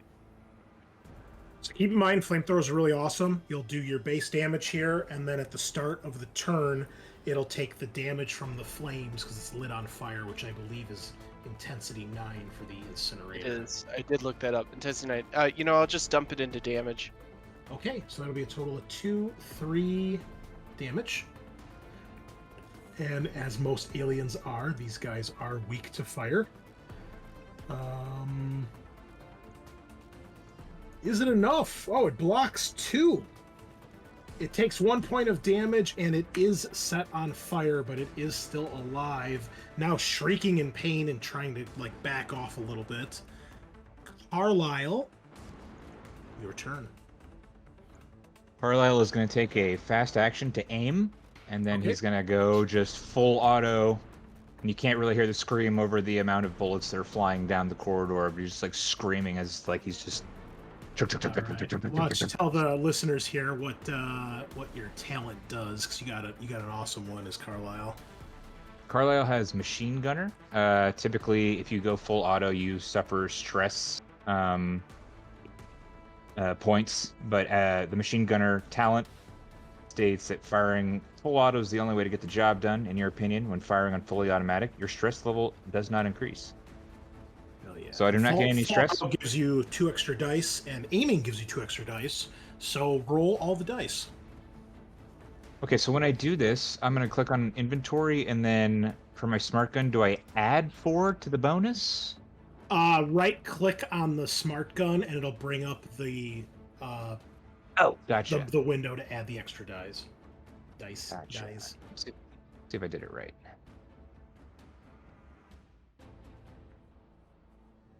All right. You know what? How many dice was that? Let's see here. That was a 4 lot. extra. But I'm gonna push it. Oh, okay. Yep, just once, right? I can push it, right? Yeah. Let me see if I can get some more bonus dice in there. 16 dice. Holy fuck. Oh, there it is. I got 1 extra. Oh no, you got 4 extra. Or 1 extra hit from what I previously rolled. No, it's 4 extra. So you have a total of 7 successes. Oh, it stacks. Okay. Yeah, 'cause I you thought I see just rolled a brand new one. No, it just re-rolls the dice that weren't hits, so that's why there's 3 less dice in that second roll. So you have a total of 7 successes. What would you like to use them for? Okay, so let's see. I believe with the smart gun, I can pick multiple targets. The other ones are out of line of sight right now. They're still around the corner. Oh, darn it. I thought they were all in the line of sight. All right. I'm just going to stack the damage then. I'll just cut it in half, basically. Okay, so that's oh my goodness, 3, 4, 5, 6, 7, 8, 9 damage. I don't think it's gonna live, to be totally honest. It blocks 1. It takes 8 damage. It is obliterated in a storm of explosive rounds and fire as you and Tonfa and Gene with his cutting torch just absolutely wreck this thing, and it is dead. Acid blood bursting everywhere, but it's not near you guys, so you're okay. Abelio, to end the round. Yeah, I'll do a fast action, I guess, to get to the corner, so Sure. I can see those 2. Yes, they're going to be here next turn for sure. Okay, I'm gonna throw a grenade at them. Okay, make a ranged attack with the grenade. I'm just gonna click on this grenade and see what happens. Okay, All right. you hit. So now roll 9 dice, Okay. and every success will do a point of damage. They're close enough together that you're hitting both of them in the explosion. What? Oh, no, not +9. I'm supposed to roll. Oh, that was a 6 though. So roll 8 more dice. That's 1. Okay. I got at least 1 more 6. 2 more 6s. Okay, so much bring it better. together. You actually brought live grenades to the fight. That's good. All right, Yeah. let me roll the armor for these guys. First one blocks 1, and the second one soaks none. Okay, so we've got 2 and 3 damage respectively. Nicely done, Abelio. The explosion goes off, and you guys can hear the creatures kind of shrieking in pain from that. And who threw the grenade last time? Gene did. Okay, I won't taunt him. We're good. Gene, smartly at initiative 1. Unfortunately, you are still burning from acid, so we need to make another acid roll here. So every turn that you take acid damage, it gets reduced by half. So it was 11 damage, or it was 11 dice last time, so that's going to be, 6? Yeah. Yep. All right, let's see if these do anything. If there's 0 damage, then the acid stops burning you. Which Nothing. It does. Okay. Woo! The acid fizzles out, having just eaten through some of your synthetic flesh and some of your armor. But you may act. All right, I'm going to stand up. All right. I believe it's a fast action to stand. Yeah, it's a fast action to stand up, and I am going to find cover and wait. All right, fair enough. There's plenty of spots, maybe even some other rooms you can duck into, so no problem there. At initiative 2, the other 2 aliens, one of them is definitely going to go for Abelio, who's kind of out in front of the corner, and the other one, as it's charging towards you, Abelio, instead of coming at you, as it's running in your direction, it begins to clamber up the wall and then up onto the ceiling. And when it comes around the corner, you guys see the one hurtling itself at Abelio and the other one coming around the corner on the ceiling. And I will roll a d3 to see who it goes for, since Gene is taking cover. He's out of line of sight. So we'll just go left to right here with a d3. Prescott, it's coming for you. Bring it on. All right, so they use their fast actions this turn to get into combat, and then on their second round here, they will make their attacks. So Abelio, the one that is on you. Oh, the head bite! It goes for the death shot. So, it rolls 9 dice in this case. It has 2 successes. If you click on the little dice icon, you can see it has 2 successes, and this does 2 damage, so it's doing a total of 3. If this does damage to you, it is going to instantly kill you as it eats through your face. I need you to roll your armor, please. Do I need to block with an item before or after, or can I? Well, this is on Abelio. Oh, I'm sorry. I thought it was me. I thought it was Nope. Prescott. Okay. This is on Abelio. Oh, so close. 2 successes, but that is still 1 damage. Everyone sees as the tough little firecracker is no more. The alien runs up right in her face, hisses, and you see the dreaded double inner jaw strike out like lightning, cracking through the front of her helmet, down into her skull, and into her brain and out the back of her head, and she drops dead to the ground instantly. Everybody's going to take a point of stress when they see that. Except for Abelia. She's good. She's in a better place. Probably. Don't worry, Abelio. We've got backup characters for this sort of thing. That's how Alien tends to work. Prescott, the one attacking you. Oh, it also goes for the head bite, but it gets 0 successes. Oh, Instinctively, you just cower back as this thing drops down from the ceiling, and you instinctively back up, and the jaw snaps out right where your head was a second ago. You are okay, though, and it is now your turn. Okay, it's an engaged range now, though, eh? It is, yes. Shit. Okay. Just shoot it, you'll be fine. Yeah. Is it disengaging is a slow? No, it's a fast action. Okay. And that prevents the AOP, right? If you pass, yeah, it's a mobility test. Oh, right. Flip flap. Okay. Let's see what happens. I'm not very mobile.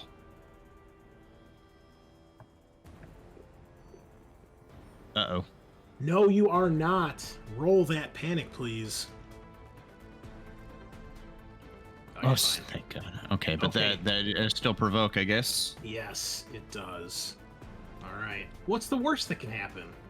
Probably another head bite. Another head bite with 0 Jesus. successes. What is You're this game? kidding me, dude. What I'm like is a happening? ninja. It snaps Wow. again, but you just you more like stumble backwards as this thing is obviously got you in its sights. But you are now at short range, so Fantastic. And just to clarify, no one else is that engaged with this, No, I think you guys are probably spread out enough in the hallway that it's not engaged with anybody else. Hell yeah. 2 successes. 1, I'm going to add damage on top of that. All right, are you gonna push? No. You sure? Yeah, I'm good. I'm good. All right, that's fine. Armor piercing though. Pulse rifle is pretty legit. 3 damage. Prescott. How does it die? Oh man, he snaps and she just stumbles on the ground, like out of the way, like trying to dodge, but loses her footing. And as she stumbles down, she just unloads on this thing that's above as she's like butt scooting away from it, and she's screaming, butt scooting away from this thing, just in complete shock.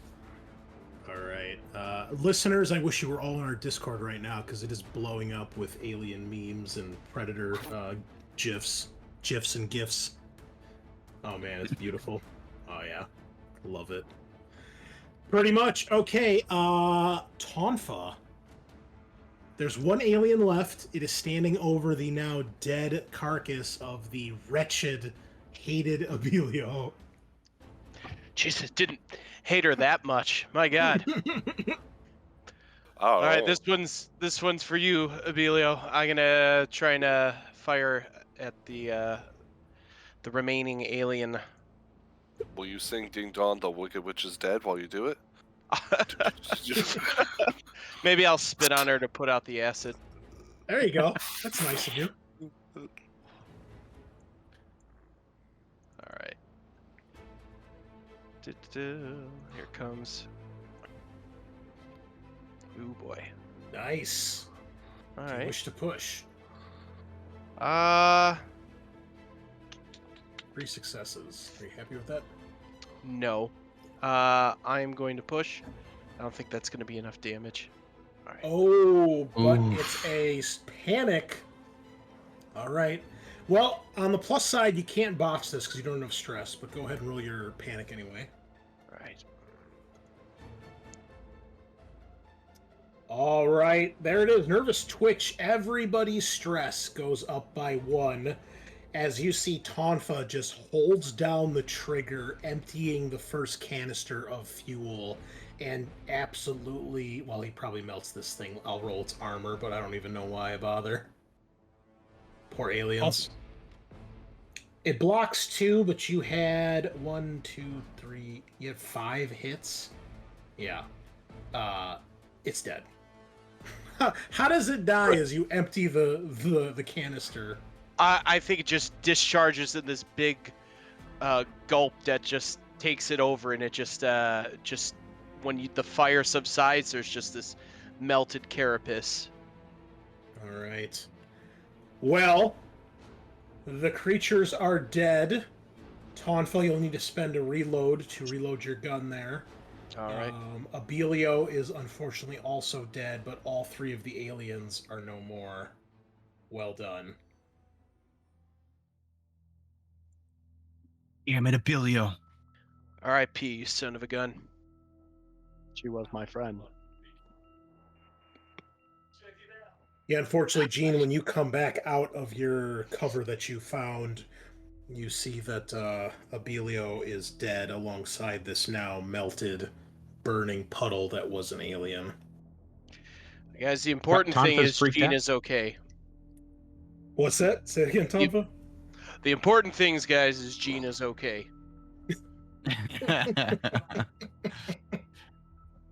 I'll go and is Tonfa like freaked out? What happened to Tonfa? He's got like a little. He was main thing twitching. that's- Yeah, you could see that he's definitely freaked out as he attacked this thing. You would know that because she said it out loud earlier. Did have some of that drug, nap relief on her. Basically, if you give it to someone, it just clears all their stress. All right. That is true. I, But Carlisle more is, than once, it gets bad. I have some on me as well, but yeah, we should just look through and see what you got on that we can take. Yeah, Prescott will kind of kneel down, looking solemnly, and take her one of her plastic dog tags. Okay. Yeah, you can take her dog tags for sure. Go. Yeah, I'm going to definitely take one of the nap reliefs. You're gonna take one now? Yeah, my stress is pretty high. Okay, you can clear your stress. Keep in mind, taking multiple nap relieves in a single session will have adverse effects, so... Carlisle's gonna... -1 modification to all agility-based base skill rolls. Okay. Carlisle's gonna kneel down next to Abelio's body, and he's just gonna like rest his hand on her forehead for a second and like close his eyes, and then he's gonna like, push her eyelids close and pull out her poncho and just gonna like roll it over her and just like make sure she's covered. Okay. I'm not gonna lose anybody else. Let's get to the officer quarters now. All right. After a somber moment over your fallen comrade, you put her to rest as best you can, take whatever equipment you need. Looter. And, yeah, well, obviously, in the situation. and say your goodbyes, and then make your way down the corridor towards Captain Forrester's room. Just gonna make sure. I know. I know why. Just gonna use the motion tracker here, quick. Oh, sure, sure. I screwed that up. I gotta go do this. All right.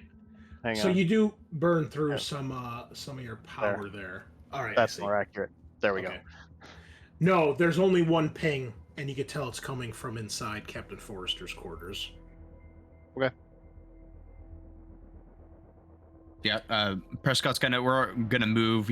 She goes up to the door, gets up and puts her back against like the side of the door with her gun up, and kind of like looks at her eyes and points at Tonfa and signal Tonfa to breach the door. As the other two signals y'all like take aim as he opens the door in case anything comes out.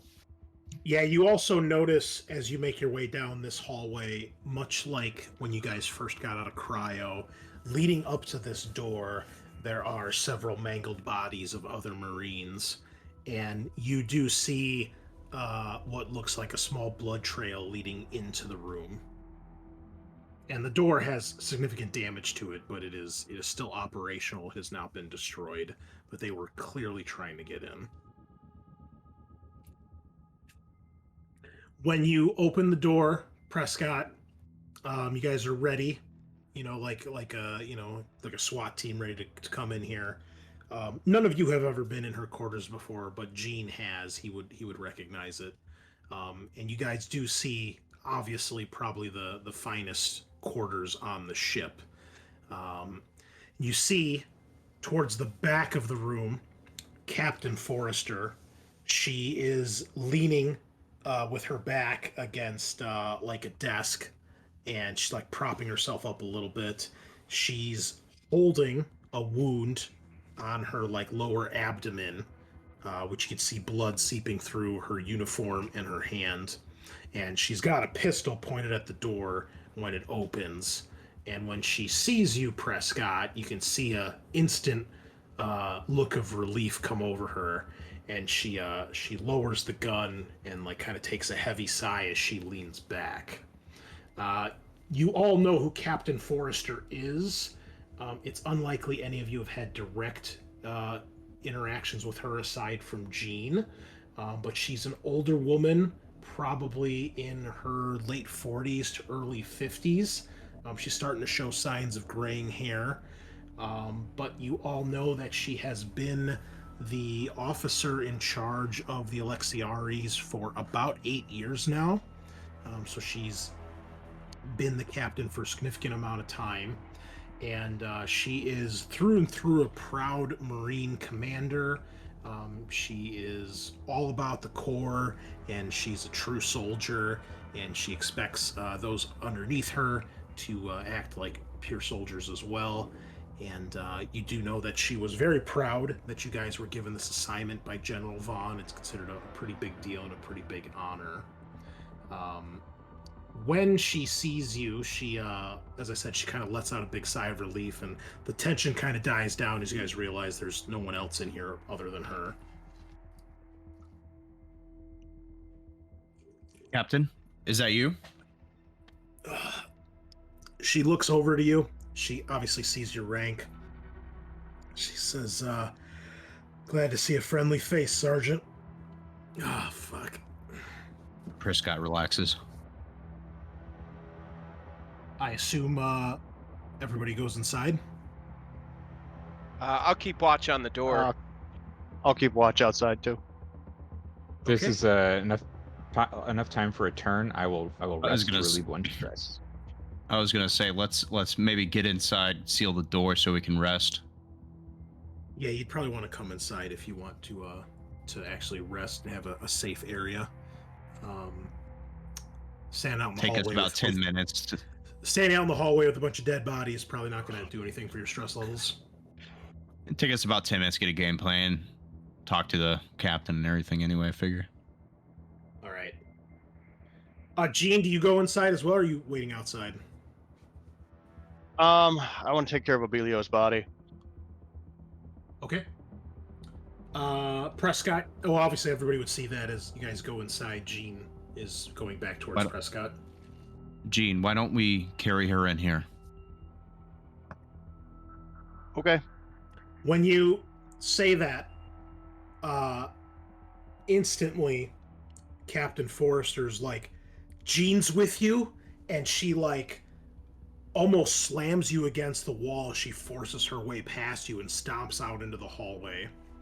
And when she gets out into the hall and she sees Gene, you see she instantly points her gun at him, and she's like, "You son of a bitch!" And she's walking towards him, which in a manner you guys have never seen before on the captain. Prescott raises her gun but doesn't point at anybody. A little confused. Does anybody say actually, or do anything? Yeah, Carlisle will actually, once he sees the captain acting like that, he levels his weapon at Gene. Oh, not everybody's buddy now. Yeah, well, I mean, Gene's not a military, right? And she's the This is captain. an android. I mean, he's part of. He's I'm an he's owned adjutant, by the UA, yeah. so Yeah, He's I'm property. I am property.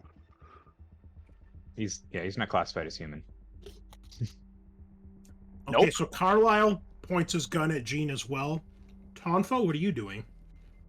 I mean, Tonfa still got the incinerator unit, so he's trained enough not to point it at anyone because we'll all be on fire. But he gives Gene a look of hopelessness, like, Gene, what did you do, Gene? She says, "This son of a bitch is in on it with General Vaughn. They fucking played us. That cargo, I figured it out, Gene. You and Vaughn put these things on my ship. You wanted us to bring him here to destroy the summit. What the fuck is wrong with you?" Oh yeah, Prescott raises her gun at Gene at this point. And that, to all of you, sounds like utter craziness when she says that General Vaughn had something to do with this. If anybody wishes, they can make an observation test here. It's optional, you don't have to. I will. That's a pretty big accusation right there. I don't like to force observation tests when there's stress involved, so up to you guys if you want to take it. Were we able to relieve a stress right then? I'm sorry. No, not yet. You guys haven't had a chance to rest. Okay. This is all happening. Okay, gotcha. Yeah. Well, I didn't get anything. I got nothing. I won't push it though. Okay. And still, like, so Prescott, well, I'm not going to roll an observation, but Prescott has her pulse rifle raised at Gene next to the captain, and she'll say, "With all due respect, man, what are you talking about?" She's still got her aim on Gene. She's maybe about 10 feet from him now. She stopped moving towards him. She's still holding her side, kind of swaying on her feet, gritting her teeth. She doesn't take her eyes off Jean, but you can tell she's addressing you, and she says, the cargo they put on here was these fucking monsters. They wanted us to release it on the summit. They wanted everyone down there dead, and they wanted the summit to fail. I'm guessing so General Vaughn could take over. All the top brass is down there. This is a coup, isn't it? And now you can tell she's kind of looking at Jean. Jean, stop moving where you are. What's up, Shadow Man? moving at And I all. just like get in front of him. Yeah, Jean, what are you doing at this point? Everyone except for Tonfa has their gun pointed at you. I'm Does Jean not have a weapon in doing, his hand? not in my hands. No, everything is slung. Technically, he didn't. Yeah, I mean, I assume he picked up the items that he dropped when he first Yeah, I got picked them up. attacked, but You know, slung this rifle back over my shoulder, looked at the motion detector. That's all I've done. I don't have any weapons in my hand, no. Guys, aren't the androids they're not able to cause harm to humans? Not directly. Whoever said that told you a lie. Carlisle actually approaches Jean. He says, "Don't move. Don't fucking move." And I disarm him, like slowly. Yeah, but that would directly cause harm to humans if that's true. You believe everything you're told? No, but Forrester- I think Forrester androids actually- work on ones and zeros. They're binary. I've heard of their inhibitors getting burnt out before. Anything's possible. Forrester I've looks seen over shit, her man. shoulder at you, Tonfa, and she says, "Look around you, Private. This is all his fault." And hers. Well, I understand something messed up here, but I don't believe that Jean did it. She looks to Jean. She says, "Care to elaborate? I've seen the footage. You sabotaged the ship. You let these things out. And then you awaken all my men? Start getting everybody killed?" Look, why don't we all talk in the officers' quarters, and if what you're saying is true, we can place him under arrest. We don't need to do this out here. Does he have any other weapons on him? I'll sling the pulse rifle, and then I'll just kind of like poke him with the edge of my smart gun to like push him Yeah, into the office. I mean, there's the. Okay. Do you go into the office, Jean? It looks like Forrester is willing to do that, but she keeps her gun drawn. Yeah. Okay. All right. So I I'm won't not make you getting make a shot at, text so or yeah. anything, Prescott. So you can tell she really just wants to pull the trigger, but you're guessing she wants information as well. So the group of you get into the office. Many guns and eyes on Jean. He's been partially disarmed, and you guys close the door behind you. And now you have a moment to kind of discuss. I'm going to try to calm down Captain Forrester. Captain, if you destroy Jean and what you're saying is true, Jean is our evidence. Blink, She takes blink. a deep breath, obviously thinking about it, and then she finally lowers the gun and she says, "You're right, Sergeant." So there's no package to take up to the summit? The aliens were the package. What the fuck? Jean, say something. Carlisle is gonna like, sort of like just move, in front of him, and just be like, "We should cut his hands off." There were orders. So it's true. There were orders from higher. Programming doesn't. I made the best decision I could. So, Being awfully vague. so Gene, you can everything in your description your character is aware of Yep. and knows about, so you can explain this however you wish. Totally up to you. Vaughn ordered the cargo. I found out what they were, and program it. I can't let these go to where they're going, but I have orders What are your orders? Get a to bunch of Marines killed. to release the cargo at the summit. Son of a bitch. Abelia's dead because of you. I was hoping you could clean this up. Carlisle actually is like, she's dead because of you. He fucking backhands Gene and fucking like jumps on top of him and starts struggling with him, like kind of like pushing him into the floor. She's dead, you fucking synthetic fuck. What do you have to say for yourself? He's like pushing her down, pushing Gene down on the ground, like slapping him in the face and shit. Prescott will do the whole number where she like gets up behind you, like hooks your arm or tries to hook your arms. You know what I mean? Like from behind, try to help to get you back. You probably want us all dead, don't you? You fucking cold ass fucking shadow man. She was my friend. Wait, something doesn't add up. As I don't know, assuming because you calm down, or something doesn't add up. You have orders to bring the cargo to the summit, but you released them also on board? Yeah, because if he would have released it at the summit, That would cause and further the war. It would have killed more people. I made the best decision I could. Why not just tell the fucking captain? People I are did. dead now. I did. She looked at the captain. you I'm just making sure. Let's I have my fry notes him. in order. Yes, that is correct. So I overlooked that. I'm sorry. Let's space this fucking shadow man. What do you say, Sergeant? What does he mean, Captain, that he told you already?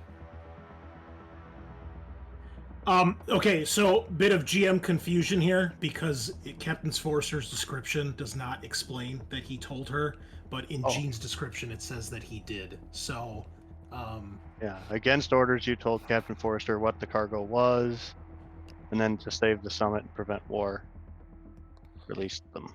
yeah, I'm not sure on the timing of these things.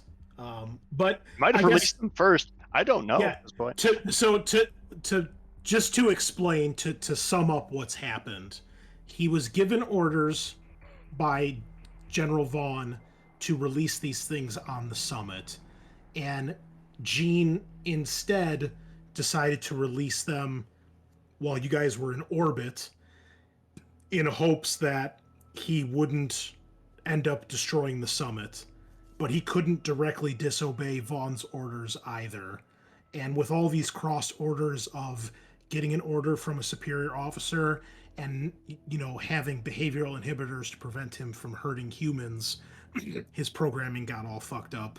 And like he said, he did what he thought was the best, was release them while you're in orbit and then wake up the Marines in hopes that the Marines could fight them off and kill them rather than having the summit get destroyed. So, you decided instead of unleashing this plague on countless, endless, innocent people, you thought it could be contained on a ship full of soldiers. I was hoping you could clean it up. Yeah, basically that's what he's getting at. Prescott kind of lets go and she does a dramatic punch on the desk of the captain's desk, assuming there's a desk. Any more orders that you haven't enlightened us to? No. Carlo's gonna pick Gene up off the ground and like push him against the wall. Okay. Gene's not fighting back. At this point, Forrester, she says, Gene, give me one reason I don't let Carlisle here rip your head off. You just I be can still taking do out that. your aggression. Go ahead, sorry. I can still be of assistance. guys, we need him. All right, we can still use him. I get what happened was fucked up, but we're stuck here right now. So we should at least use him, right? All due respect, Captain, he's just a tool. You're directing your anger at the wrong thing. Should be pissed at Vaughn. Oh, I'm pissed at Vaughn too.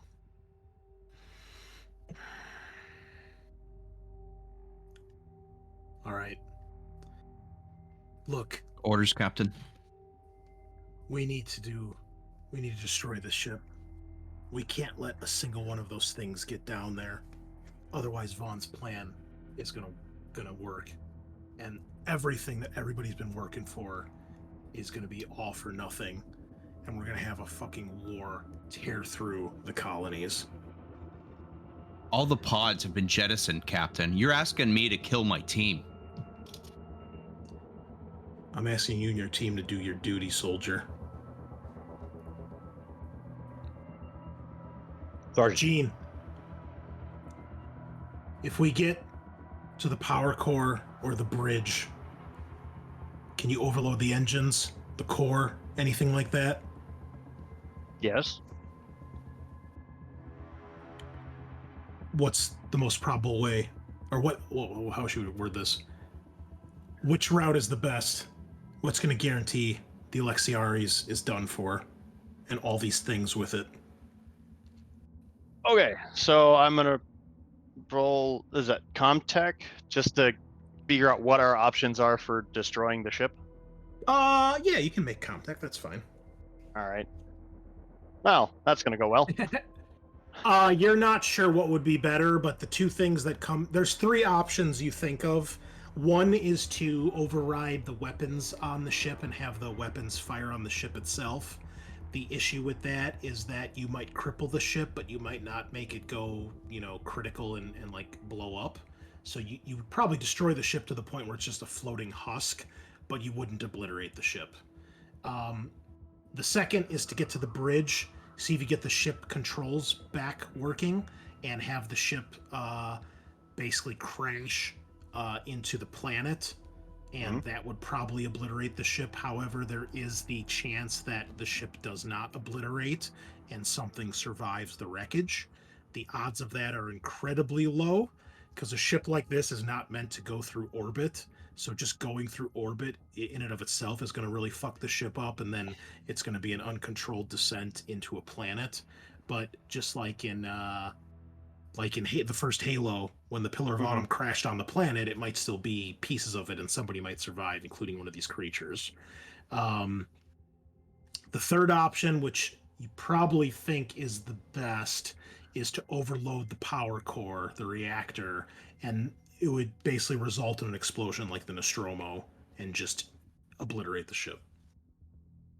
So we have three options. Turrets to shoot the ship, get control of the ship and try to run it into something, or try to overload the engines, blow it up. And at this point, I'm going to let Aaron take control of Captain Forrester as our replacement PC. So she said what she needs to say as far as the plot here, and I'll let Aaron take over. I think most of what you need to know is in her on her general tab there. So, and you guys can discuss this. I'm going to use the bathroom really quick, so discuss amongst yourselves how you want to approach this.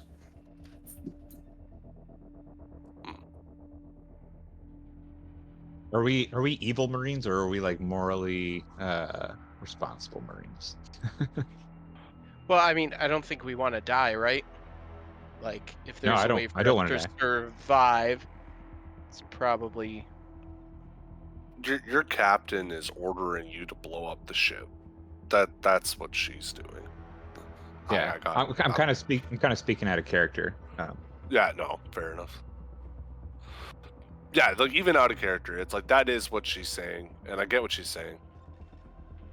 Could we What not I try would- to hail another vessel and No. see if there's anyone External nearby? 'Cause comms there was are a whole down. summit, right? Oh, I mean, okay. I don't know. I didn't check to see if that was a possibility. I only looked for ways to destroy the ship. I mean, we really haven't tried to fix anything on the ship. Another could do that. possibility is instead of crashing the planet or crashing into the planet, is to set a course for like the closest star, and then try and fight. Did I hear? Are there no life pods left? Is that something I heard? Correct. Yeah. Okay. No way off the Um, ship. So we are fucked unless we try to land this thing somewhere in space, basically. Gene, do you tell them all the things you've done at this point to the ship? Well, I have not. No. I mean, would you? Yeah, that's all I need to know. Yes. or no? I mean, if they ask about anything in particular, if we told them the comms are down, all the EEVs and that are gone. So,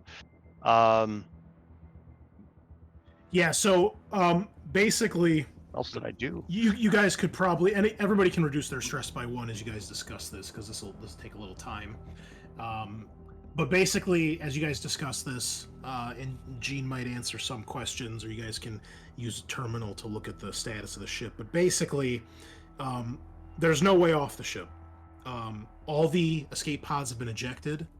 The contingent of Cheyenne dropships that you guys have all been damaged or launched or sabotaged. And right now the ship is dead in the water, and all the comms are totally fried and destroyed. It would take a significant amount of effort, if it's even possible, to get the comms back up. It looks like getting the ship back under control is possible. But basically, for the sake of this scenario, there's no way off this ship unless you were to physically land it somewhere, which again, it's not meant to do on a planet. So why don't we search for low Earth orbit, or I'm sorry, low orbit, high orbit, or outer space stations? You guys are nowhere near any bases. We'd be risking and bringing these things there. And if you do get the ship operational again, there's no guarantee how long that's going to last because of how damaged the ship is. I'm going to pitch my idea again, like Aaron's idea, not the captain's, because captain's suicidal right now. We take control of the controls. We put up a course towards the closest star. That way, basically we know it won't land on a planet, and if we don't survive, at least it'll just fly into the sun. And presumably that'd be enough to kill everybody on board. That is true, but again, you don't know how long the ship might last. And there's the salvage possibility crew that could find it. something could come along and interrupt that.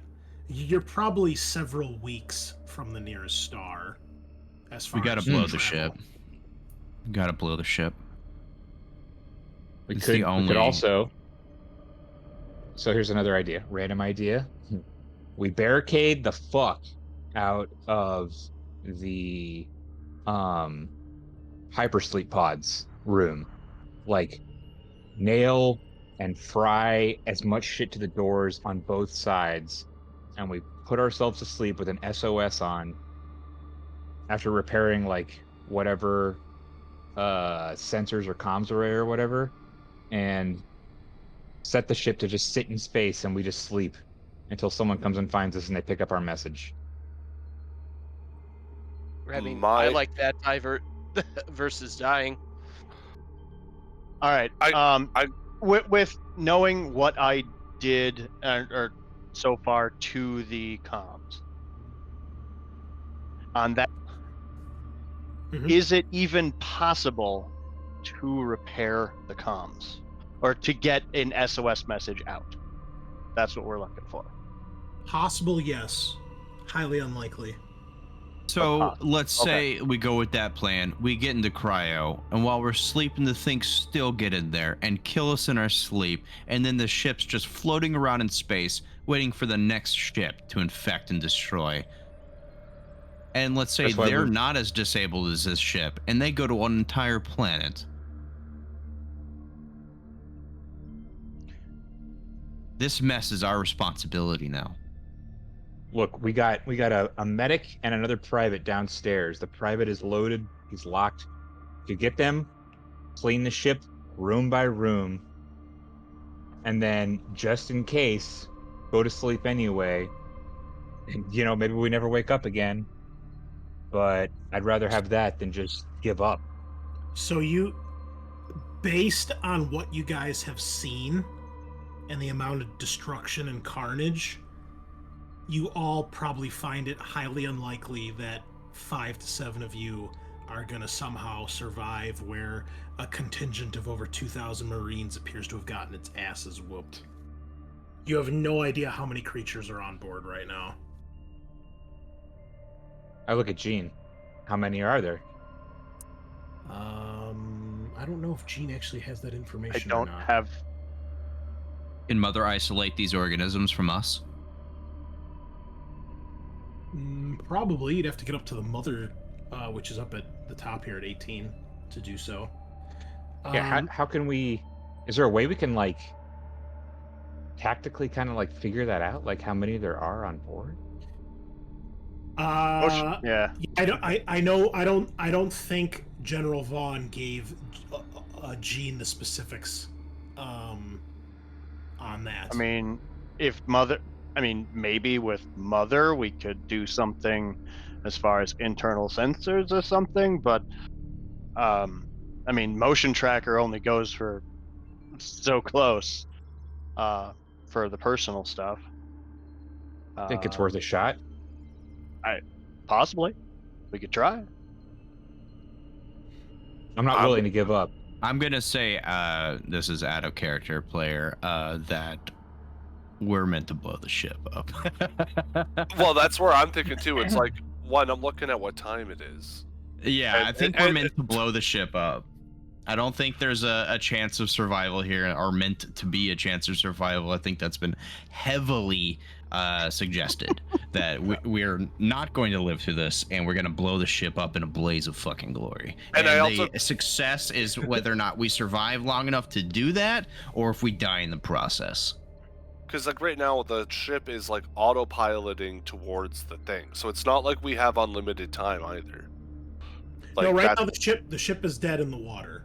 Is it? Okay. Yeah, that is something else that, whether or not he tells you, Gene sabotaged, because he didn't want to risk the aliens getting down on the planet, so he also fucked up stuff so that it wouldn't go down. Also, this is why you should always have another GM in your group, listeners, as your fellow players. Thank you for that, Scaarr. But, no, if you guys try to do something else, trust me, I'm prepared. I'm always prepared for players to do crazy shit that they're not meant to do. But and I'm gonna pinch you guys on why we would do this. It's because we are career military people in the alien world, right? Where we now know that we possess a planet-destroying biological weapon on our ship, dude. And we have to do our duty. There's a flight deck. Do we know if the birds are still on the ship? Yeah, if they are, the Cheyennes are all gone or destroyed. Yes, that is something you're able to confirm. Fuck. Again, you might be able to repair the ones that are still here, but unlikely. Gene, how did how these about things this then? exist?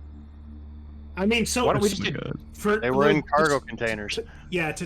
So time out here. So we'll pull back the curtain a little bit here. Whether or not Gene explains this to you. So it's explained very well in the scenario description that Gene, basically while everybody was in cryo sleep, because he basically had run of the ship, right? He methodically sabotaged everything that he could to make sure there was no way anybody could thwart his plan, and then he released the aliens.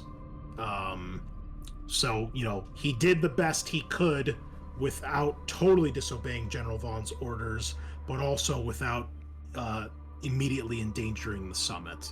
So he it even goes as far to say as he sabotages some of the EV the spacesuits on the ship. So if you decide to go out and do a spacewalk for whatever reason, you might end up with a suit that has like leaking air and shit like that. So he's fucked the ship up royally, and being an android, and at that an android that's skilled in comtech particularly, he knows what to do to make it near impossible to fix whatever he's broken.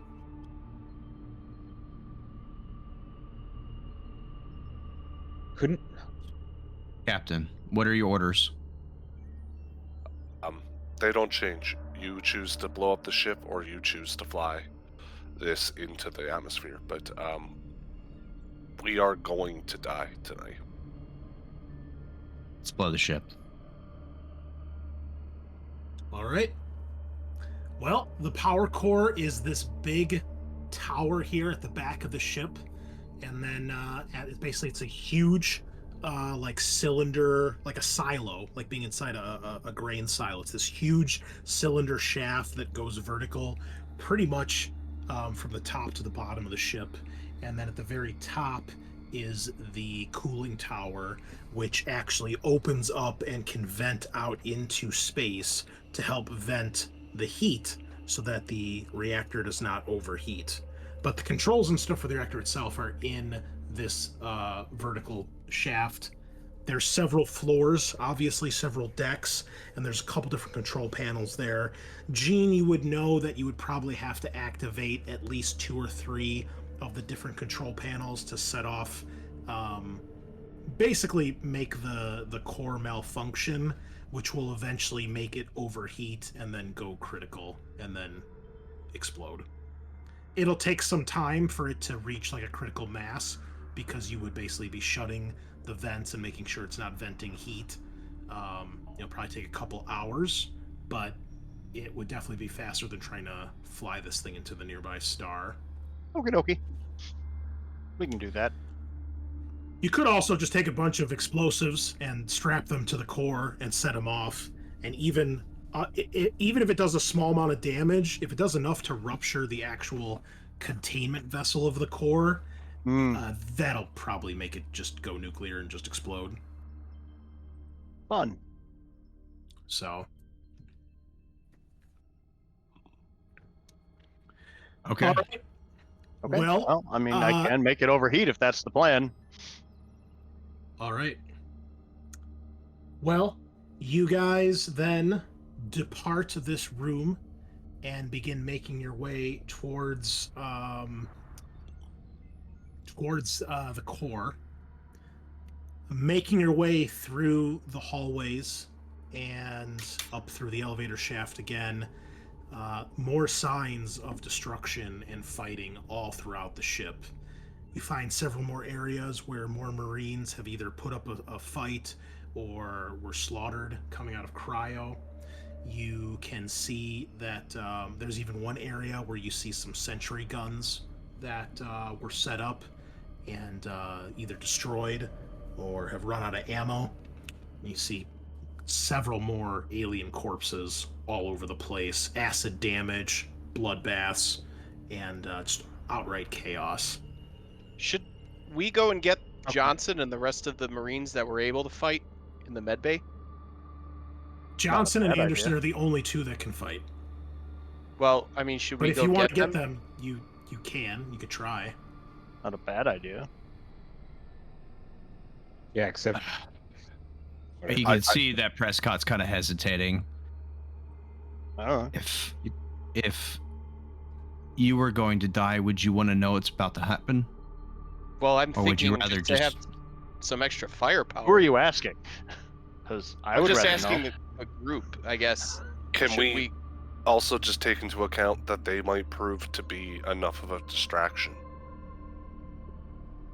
that we might be able to sneak over without having to fight? I mean, 100 it'll of them? take you guys a few minutes if you want to go and grab Johnson, because he's on the deck right below you. They could also disagree with this plan and waste more time. or prevent us, I guess. Since Try to this is what we're prevent us, actually yeah. doing. This is If it pretty was much me- insanity. If it was me, I wouldn't know. I wouldn't want to know it's coming. And isn't there You a could also doctor? just Doesn't he like? You could also just radio down there because the internal voxes are working. So you could radio down to the med bay, and you could also tell them to meet you at the elevator or something. I mean, you guys can tell them whatever you want. It's up to you. Is there a doctor I mean, down there? The other, yeah, Corporal Anderson is a medic. Oh, I mean, I doubt he's taking like the Hippocratic oath, but whatever. I mean, at the very least, it's fodder for one of the aliens to eat. I mean, I'm just. That trying to legit be was a practical. line that I was going to use. If any of y'all were like going to attack me, I was going to be like, listen, I'm not a Well, doctor. Do you guys want to take Johnson? Yes or no? You don't really have to overthink it. I vote Okay. for yes, but All right, let's take him. Yeah, we'll go get One him. extra gun. Okay. extra gun, it's extra body for the aliens to leap at. All right. What do you guys tell him? If- Captain Forrester will just say, Tell him nature calls, buddy.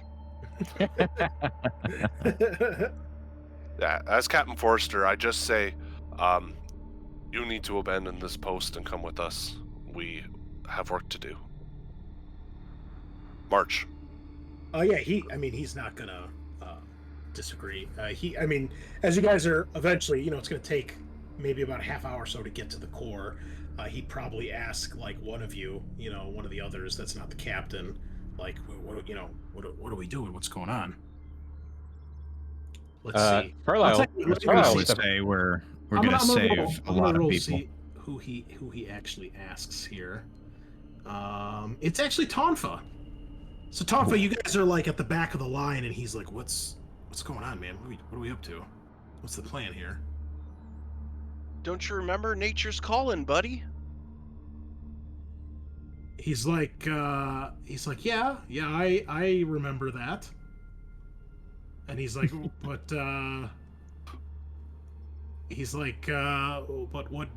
what's the plan with the captain here? Well, we're gonna have to get to the power supply and see what we can do to turn this bad boy around. There's a lot of aliens aboard, and we can't Got a job to do.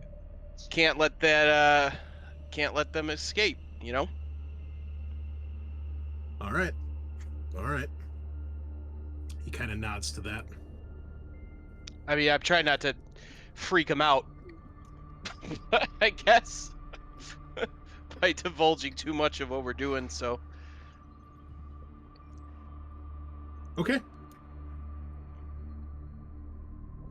All right. Well, you guys continue your trek down the hall through these scenes of carnage and everything like that, and eventually you do get to the power core.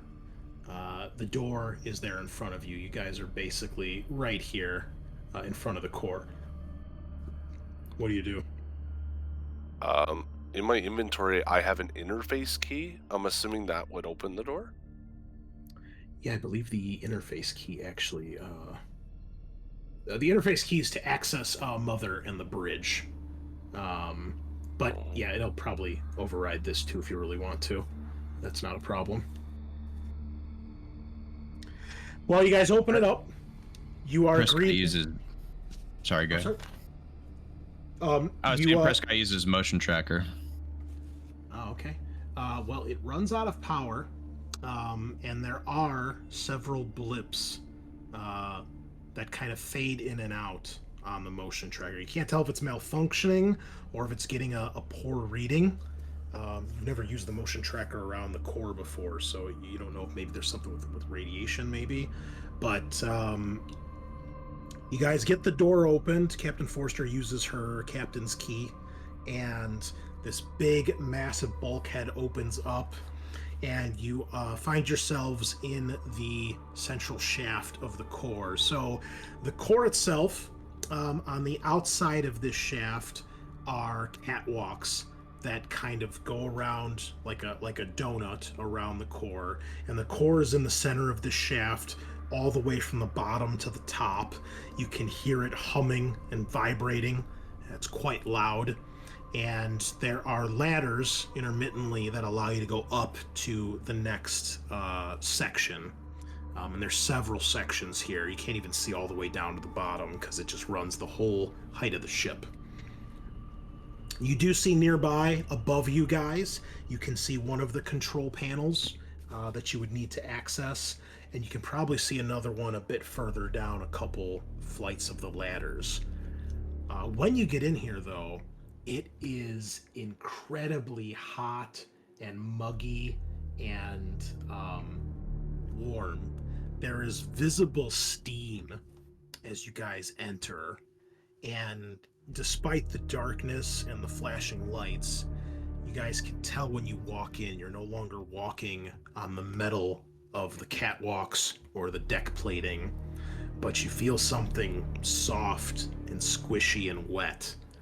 And you see on the floor, and also covering the walls and parts of the railings on the catwalks, is this bioorganic material that is coating this area. It looks similar to the way the aliens' flesh, quote unquote, bodies look. It's this dark, almost crimson black color, and you can tell that that is causing some of the condensation. Everything is very damp and drippy, and it looks like some sort of alien hive. These motherfuckers been busy. I've reloaded the incinerator if I didn't say that. Okay, yeah, I imagined you did. Carlisle, not being technically inclined, says, "What's the plan here? We gotta push some buttons or something." We can. I believe we have to use multiple of these. Yeah, so Gene, you would know, you see the one control panel nearby that you're going to have to get to start working on. Okay. All right, Shadow Man. I go walk over to it, and I make sure that it is still functional. Okay, what is everybody else doing? Gene is making his way up the ladder to the next level where there's a control panel. Everyone's in. I'll try and close the door behind us. Yeah, it closes. Yeah, okay. Not an issue. Scott will tell her squad, stay tight, keep frosty. Kind of like be scanning the walls and shit with her gun. Okay, all right. Carlisle's gonna go intentionally walk up behind Gene and say, "Hope this doesn't violate your programming, Shadow Man." And he's just gonna like cover down the hallway with his smart gun. All right. Is it he can do everything he needs to do from that one place, so Gene can do that by himself? You'll have to do it at least one other terminal. But yeah, you get up there.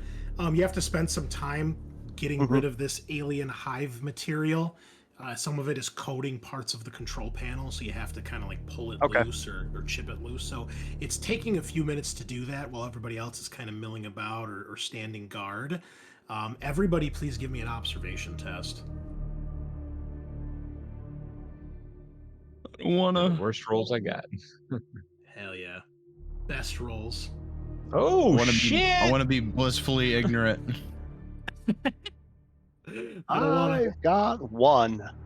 I got 3. 3 successes for me. Okay. For those of you that pass, you either see and or hear the sounds of things moving about. You can see shapes that look suspiciously like these creatures making their ways out of the walls. Appears they've hidden themselves in between nooks and crannies, and they blend in very, very well with the hive material that is coating everything in here. Gene, Carlisle, we're running out of time. Everybody, please add yourself to the initiative track. Oh yeah. Can I take initiative since I rolled so many successes? Not on this, no. Actually, I need to roll for these guys to see if they are. I guess I should have made their stealth test. Actually, hold on a second. Okay. Oof. Is Okay. there any bonus for rolling 3 successes? You can use them for stunts if you want to look at your skills here, but this isn't a post test because it's your guys' observation versus their mobility, and Oh, okay. well, it depends how many they rolled. If anybody wants to push, they can, because I'm not going to tell you what they rolled until after you guys decide that. What are the stunts for observation? Is it coming from me? Are there more of them close by? How do I get in past away? Okay. I mean, you either see them or actually- you don't. Well, yeah, but there's stunts. And can I see if we're surrounded? Like, are there more of them close by? Like, are they on both sides of us? You see at least 2 or 3 in the general vicinity that you guys are in. You're assuming, based on the readings from the motion tracker, that there's probably more further down.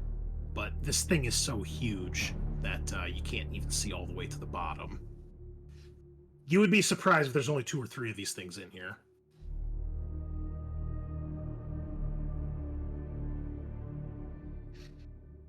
All right. Well, they rolled 4 successes, so they are going to have the drop on you guys. So let's get the initiative track started. They're going to have a surprise round, and Even though we saw them? well, you guys technically didn't see them because they rolled 4 successes. They beat your guys'. Oh, okay. Most you guys I have is gotcha. 3, but that's what you guys notice. 2 seconds too late, we'll say. So go ahead and add yourselves to the initiative tracker, please. I'm You having need a an encounter there first. Oh, whoops! I'm trying to. There we go. There we go. There we go. There we are. All right. Dang. Oh, let me get a token Oof. for Mr. This will be Johnson here. How come mine's not popping up? There it is. Roll low, baby. Oh. Okay. I think that's everybody. All right. One final set of combat music here. This is a good one. All right. Tonfa. Well, they have a surprise round on you guys, so this will be after this. So, one of the aliens goes for Gene, seeing him because he's above you guys at the terminal. Let's put you guys over here. So one of them drops down onto the catwalk next to you. And then the other one, I will roll to see who it's going to attack. So we've got 5 other people here, so we'll roll a D6. We'll ignore the 6. All right, Prescott. They've got your number tonight, man. All right, Gene, the one on you tries to capture you for the hive. All right, it has no successes as it drops down, and it well, these things don't actually have tails, but it uses the same attack chart. So I don't know, it shoots a spiked poisonous barb at you from out of its back, but it does not hit, so you are okay. See if Prescott is as lucky as she is. She is. Wow, 0 successes out of 20 dice. You lucky bastards. The thing tries to grab you, Prescott, but you manage to wriggle away and get yourself free. And it is now the top of turn 1. Tonfa, you are up first. All right. Guess I'll switch to. I forgot. Sorry. Can I shoot the pulse rifle into combat? That there's negatives, right? If I try doing that. If you don't use the aim action against somebody that's engaged, if you panic, you will hit your teammate. Okay. Can I switch to my pulse rifle? and try aiming, and I'll try and get the one off Prescott. Sure.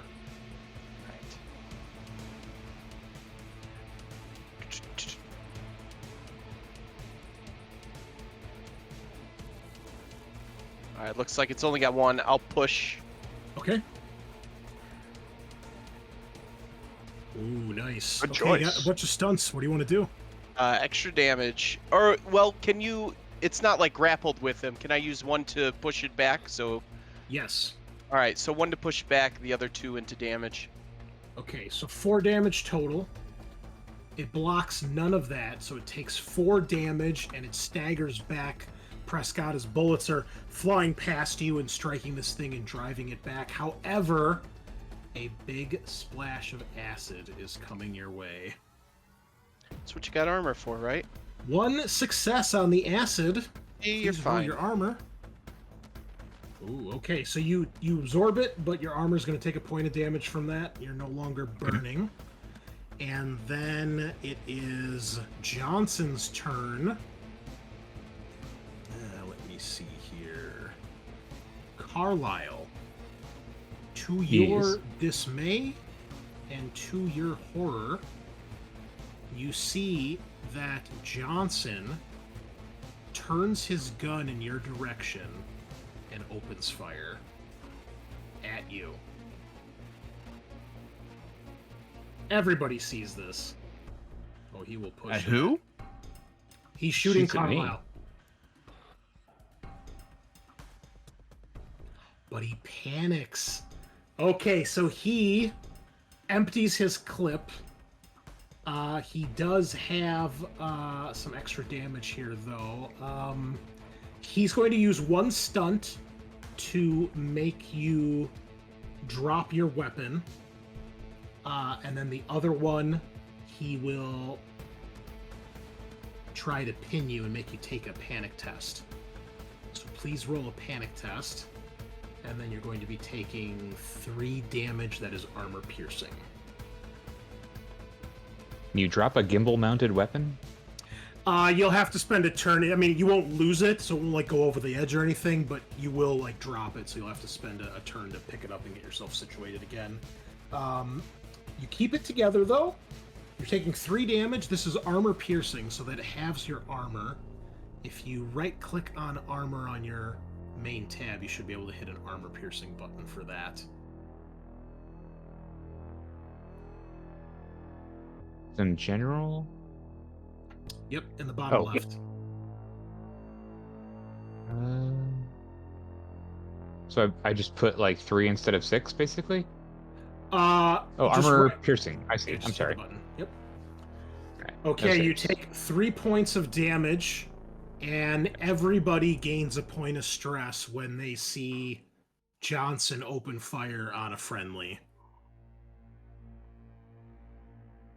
Did it look at like intentional or like he's freaking out? Oh, it's intentional. It's absolutely Son of a intentional. bitch. And Carlisle's knocked prone under the gunfire. Aliens are up next.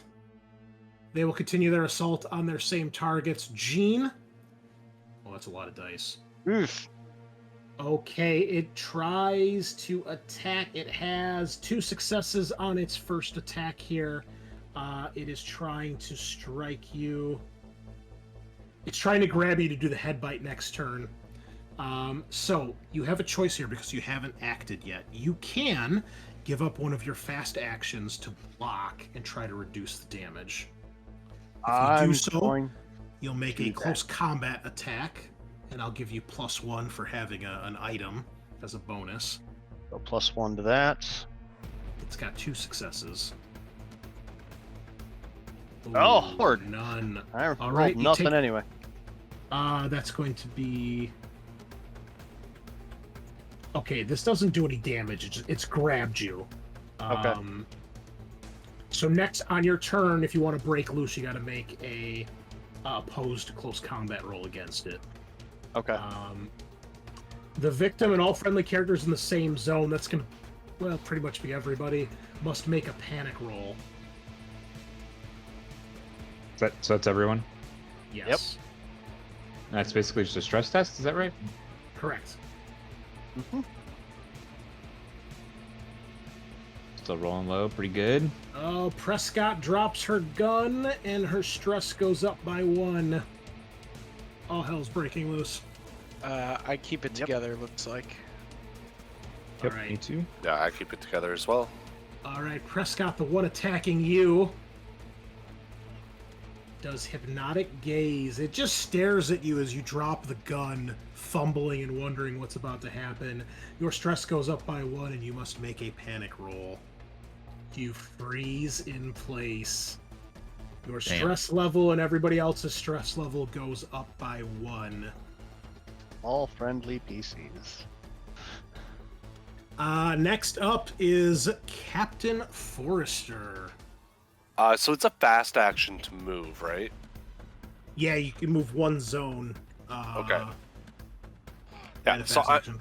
I'm gonna move 1 zone. I'm moving towards. Well, first I'm gonna take my slow action to yell at Prescott, and I'm gonna make a command roll to end panic. Oh, okay. When that's 2 success. All right. So yeah. So you lose the frozen condition. Good play, Captain Forrester. And I will use my fast action to move towards the other comm unit. Okay. Yeah, you can do that. No problem. Yeah. All right. Prescott, you snap to as you hear the captain shouting at you to get your shit together. There's an alien in your face staring at you with no eyes. What do you do? Cool. So do I get my slow back? Yes. Awesome. Okay, yeah, I'm going to firstly try to move to medium range. All right. If Give possible. me the mobility test to disengage. And I panic. That's a panic. That's a lot of I have stress. a lot Oh, of man. panic. You're at 7 stress already? Damn. Yeah, I got 3 in one go. Oh no, she freezes again. She can't bring herself to run. And that'll be for next Isn't that round. just So me? you still have a. You can still technically do another action if you want. Does that mean I still move? I just the alien gets a swipe at me? Oh, that's true. That's true. Well, yeah, but I mean, you do move, quote unquote, but then you're frozen because of your panic. So it does still get the attack of opportunity, though. I guess is the important thing here. Which it tries for the head bite, but it just can't roll above a 0. I'm So like Neo tonight, dude. all right. So I lose my. I'm confused now. Do I lose my next slow or this slow? Oh, I guess your next slow. You haven't taken a slow action yet, so it is lost. So yeah, that would be your turn this round. Okay. As you Yeah. just So I stare go at to her. medium range then. Okay, well, you do get there. Unfortunately, the alien is probably going to chase you because you're the closest thing. Gene, the one on you. Well, I gotta.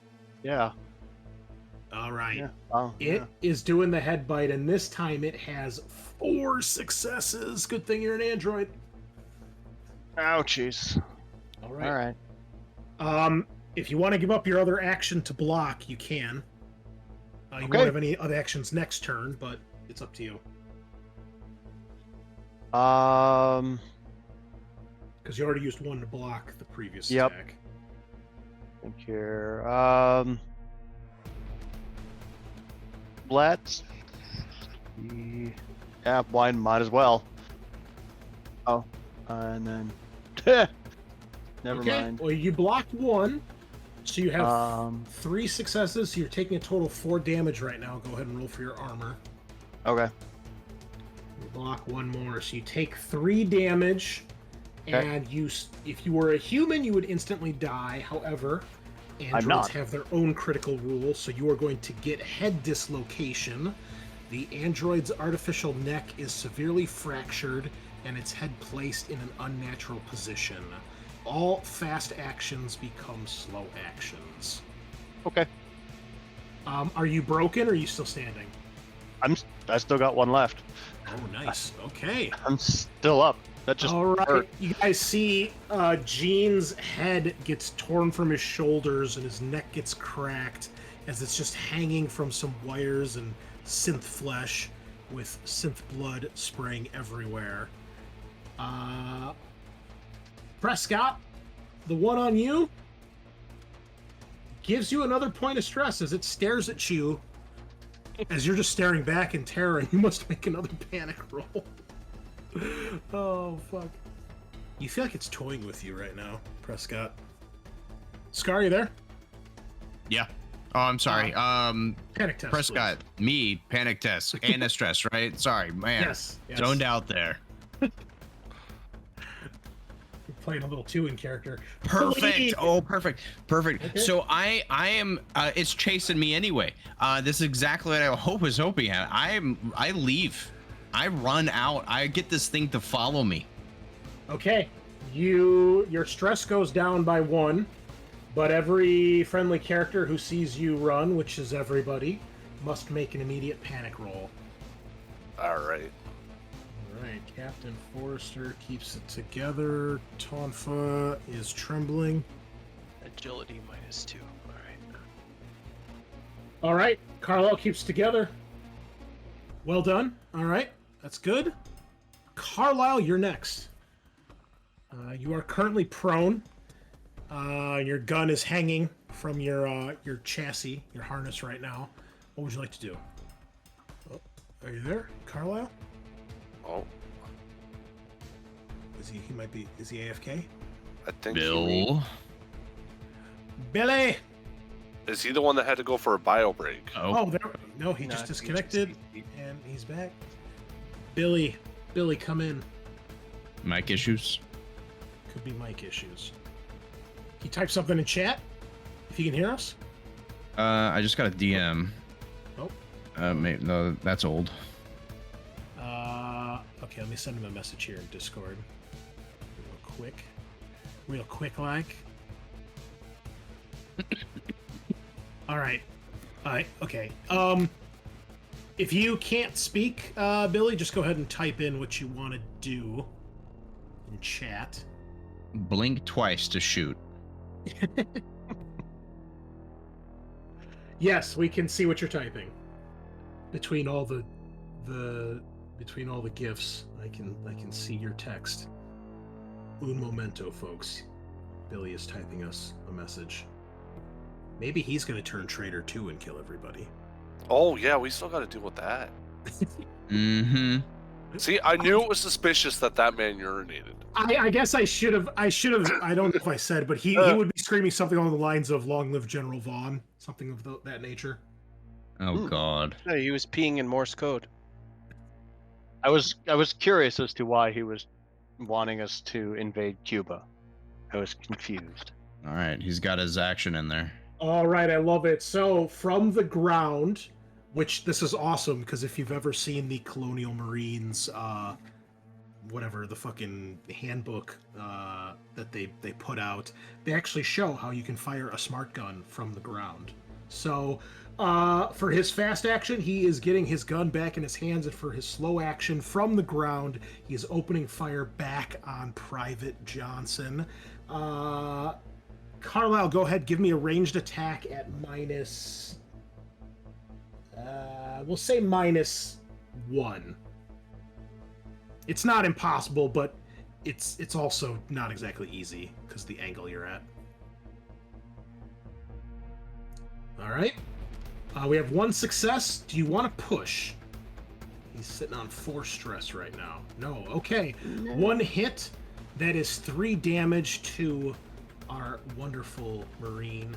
Armor piercing. He takes all 3. And you see he is definitely hurt when that happens. He shouts out in pain. Gene, malfunction. Unfortunately, Gene, you used all your actions because you blocked both times and your head is fucked up right now, so you don't have any actions this round, unfortunately. Nope. You may still speak if you'd like to shout anything to your teammates. Not really. That hurt. My back? Ow.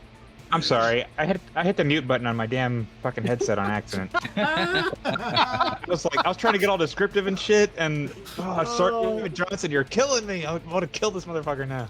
Oh, that's awesome. Okay. Well, you fucked him up pretty bad, so that's good. We are up to Tonfa at the start of round 3. All right. Tonfa is gonna say, "Well, I was hoping that acid was gonna do the job for me." And he's gonna try and light up Carlisle. Oh, ice cold. Why? Tried to do this the easy way, boys. I knew it. Tonfa's a giant piece of shit. Long live Wait, General you- Vaughn. Always has been. I thought we were friends though.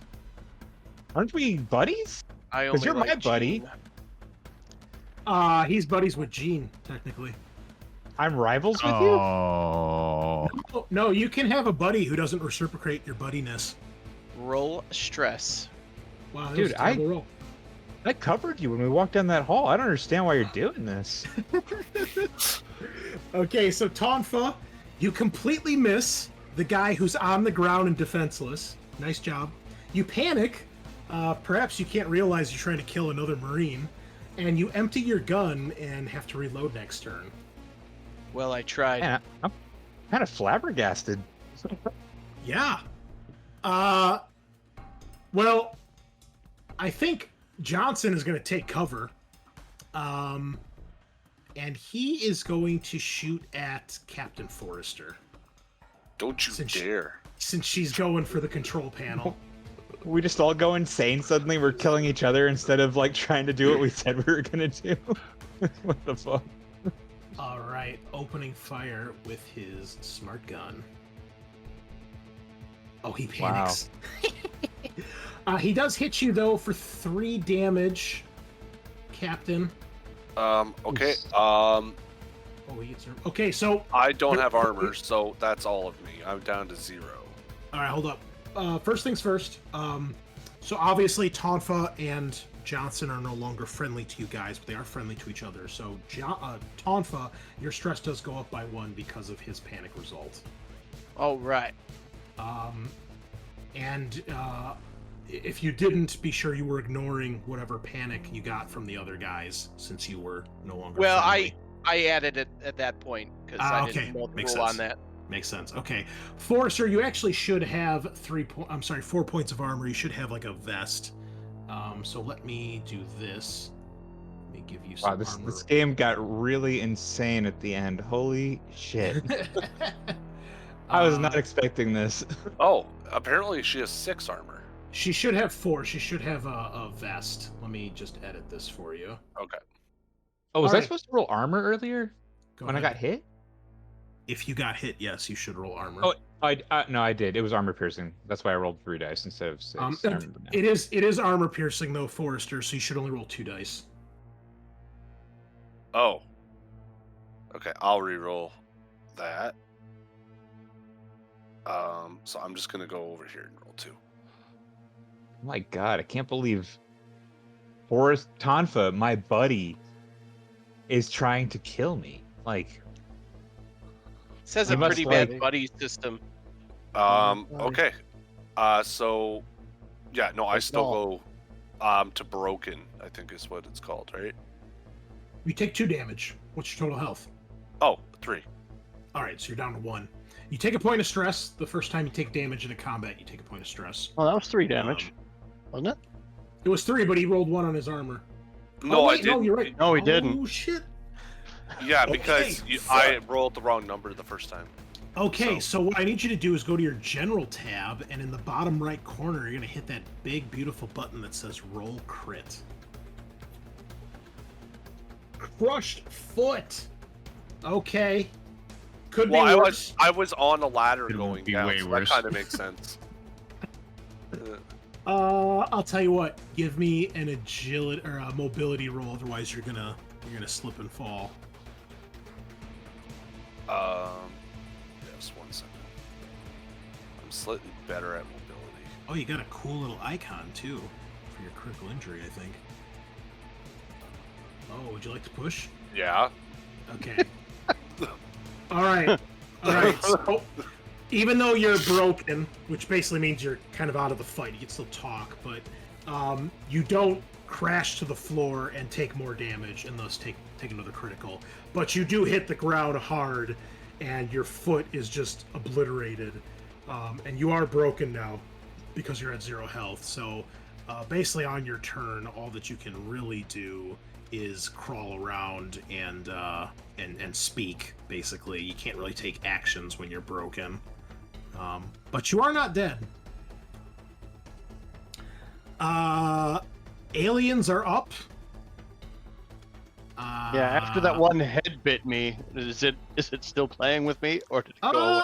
We'll roll, because I think it's Okay. like it probably realizes you're not a human, and it's like I should go for something human. So we will roll for the other 4 that are still standing, not including Prescott. It's going for Carlisle. Yeah. All right, so it's not going to have enough actions to get to you, but Carlisle, this thing starts slinking Wait, down no, the that's ladder to you. I'm confused who's on my side now. Okay, these are bad guys over here. Okay. Yeah. So it's slinking towards you, Carlisle, and it looks like it is looking to bring you to the hive. Forrester, you're down. You can't really do much other than shout orders. If there's anything you want to say. Get this to explode. Just make it blow up, and also, I've been shot.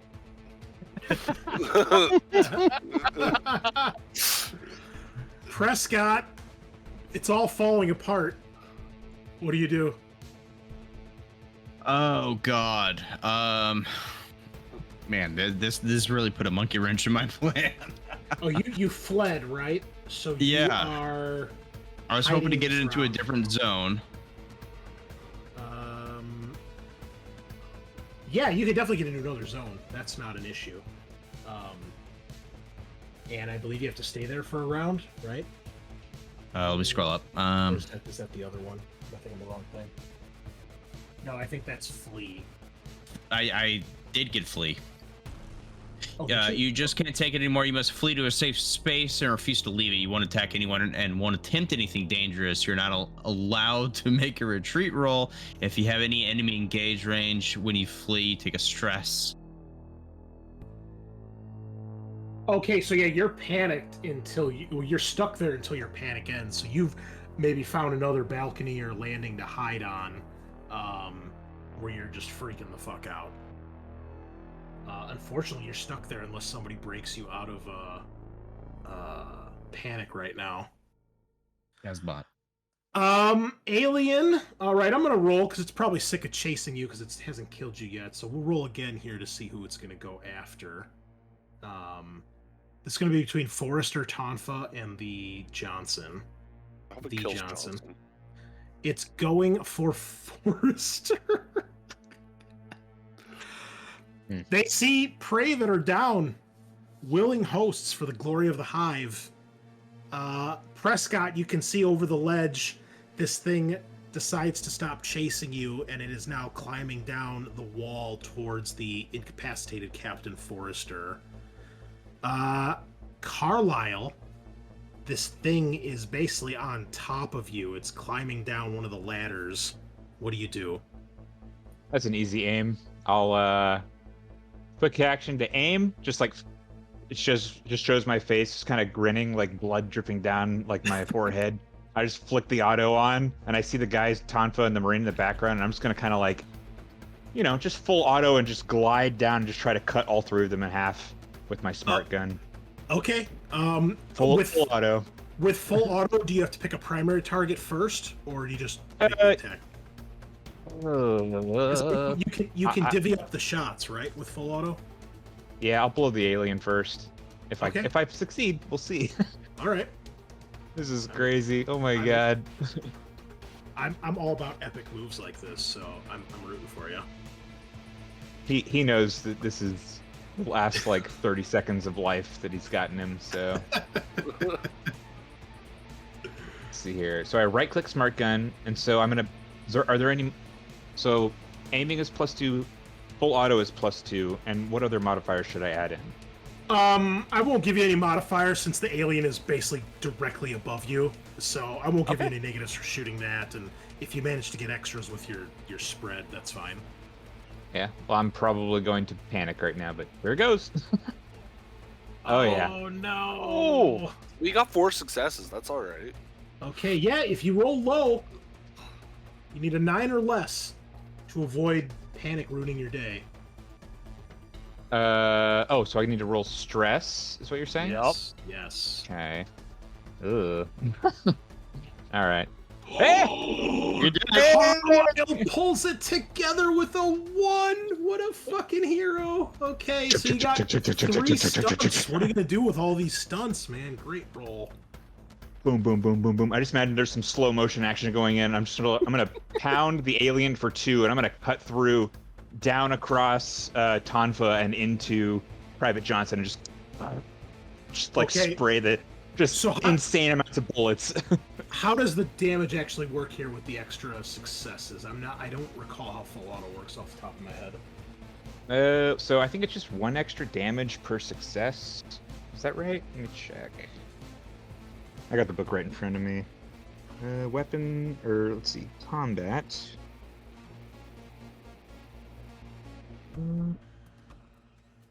Furiously looking through my PDFs.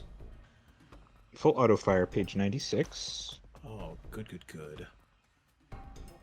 at that. Page numbers. That's what we need, folks. I can distribute any additional successes rolled beyond the first to secondary targets within short range. Are they within short range? Yeah, you're all within short range of each other. The first success assigned to a secondary target inflicts damage equal to the damage rating of the weapon, and further successes assigned to a secondary target can be used for stunts. So I can only hit 1 secondary target. Is that what it means? Or it says secondary targets. You can hit each success you can use to hit an additional target, but it's also saying you can dump stunts on the additional targets that you hit as well. Okay, so let's see. 1 stunt on. I'm gonna try to use it on the alien and see if I can knock it out. Where are my stunts? Stunts for this would be range combat. Yep. Okay, so let's see. Tom's actually run out of bullets, right? They both did. Oh shit! They both have to reload. So did you. Oh, I haven't. Oh, just now I did. Just now I ran out of ammo. Before I hadn't. You can pin down your enemy, position yourself, target drops weapon. Oh, I'm gonna push this alien through. I'm gonna push him back through an airlock, for example. Try to just get rid of him. Try to like scare the fuck out of him. I'm like hitting him with a ton of damage. Maybe it freaks out and just runs away, and I'm just gonna like continue fucking spraying these humans that suddenly just turn traitor on the Marine Corps. Okay, so with a Hail Mary buzzer shot, Carlisle unloads his entire clip and just sprays the room. First hit hits the alien. First stunt is to try to push the alien back or drive it back. Second stunt is to hit Tonfa, and third stunt is to hit Johnson. So all 3 of them are hit. They all need to make armor rolls at armor piercing. So Tonfa and Johnson and Alien. Alien gets no successes, takes 3 damage. Johnson. Oh my god. Wait, who rolled? You gotta roll armor piercing. That was a really good roll, though, but sorry. Sorry, what am I rolling? Armor piercing, so you only roll half your armor rating, right? Yeah, right-click on your armor button, and then you'll have an armor piercing option. Oh, I see. That was 4 successes, folks. Yeah, that's more like it. Okay, no one gets any successes. Everybody takes 3 damage. Carlisle, you have dropped the alien, and you have dropped Johnson. I'm going to roll the crit for Johnson. Let's see if he's actually dead. Blood in the eyes. Okay, so he goes down screaming. Maybe a shot hits the side of his head, and the alien Well, it has nowhere to go but down, which is right on top of you. And unfortunately, there's I can't also push it acid back? splash. I mean, it's climbing down a ladder, so you could probably push it away, but it dies, Wait, and there's acid everywhere. even with the amount of bullets, does the body like fly away from me? I mean, We'll say the body doesn't land on you, but the acid is definitely coming down on top of you. So let's see what happens. All right, roll armor, 2 acid damage. is it armor piercing? No, it is not. Oh wow, that's kind of lucky, I guess. So let's see, where's my armor?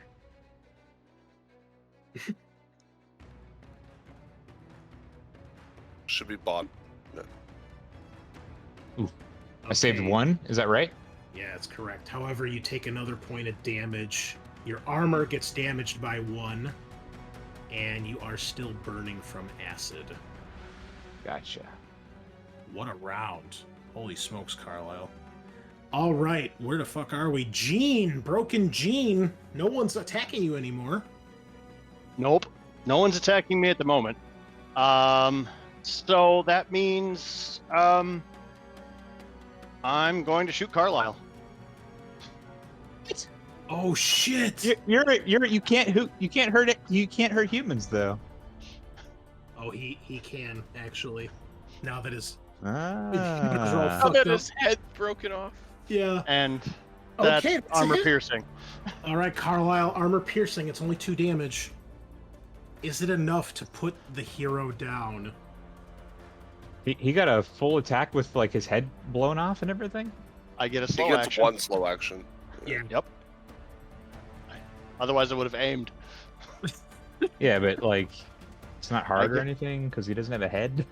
No, I have dude, losing head's one of still your there. actions is rough enough. Oh, it was armor piercing. It's armor piercing though, Carlisle. You got to redo that.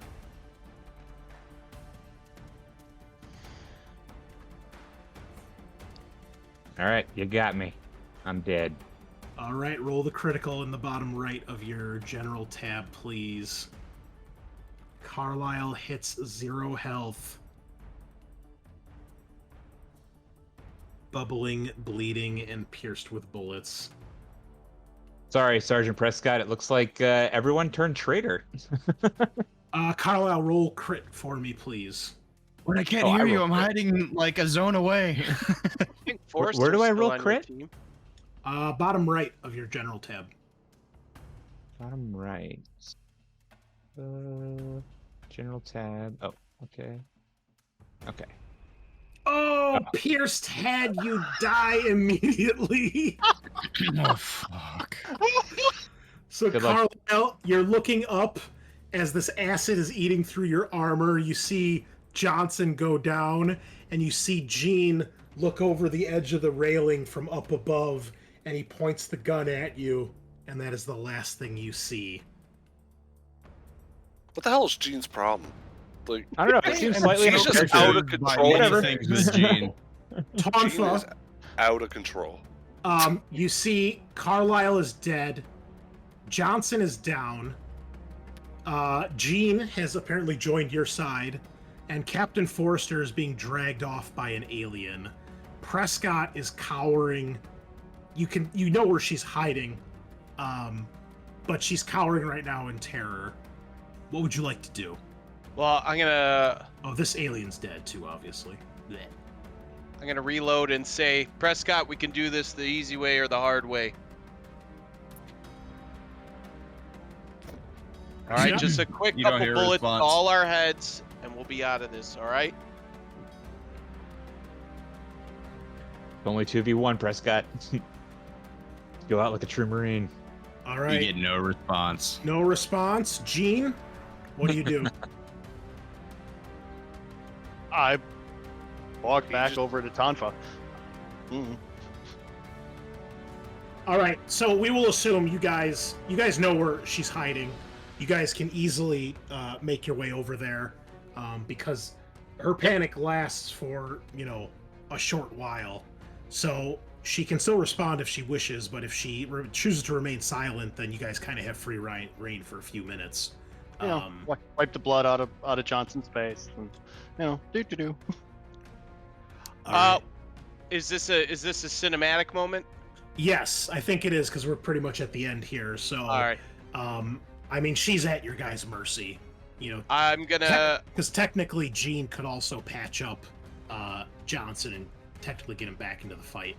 So it'd be 3-on-1. So, yeah, cinematic moment. Take it away. I'm gonna slowly walk over to Prescott, kind of take her hand, take my service pistol, I'll put our heads together, and blow both our brains out. Oh shit! That What got the dark fuck? real fast. I mean, I don't want to stay on the ship with aliens. Damn. Okay, Gene, you see that happen? Johnson is dying. He's still alive, but there's probably more aliens climbing out of the walls coming down to you guys. In your last moments, what do you do? Well, Gene is going to. He's walking out of the engine compartment. If they're not following him, he is actually going to be walking up to the bridge, and he's going to angle the ship and point it down, and try to get it into the atmosphere. Wow. All right. Oh my god. We will do one final roll here, Gene. None of the aliens are going to attack you because you're synthetic. We'll assume it takes you some time to get there. Give me one final Comtech roll. I will give you a +2 bonus because you are uninterrupted and unhindered. And you have the success. So that is that. You program the ship to change its course trajectory. You get the engines online enough to get some power back and be able to control the ship, and then you aim it down towards the summit in the hopes that the cargo will indeed make it to its destination.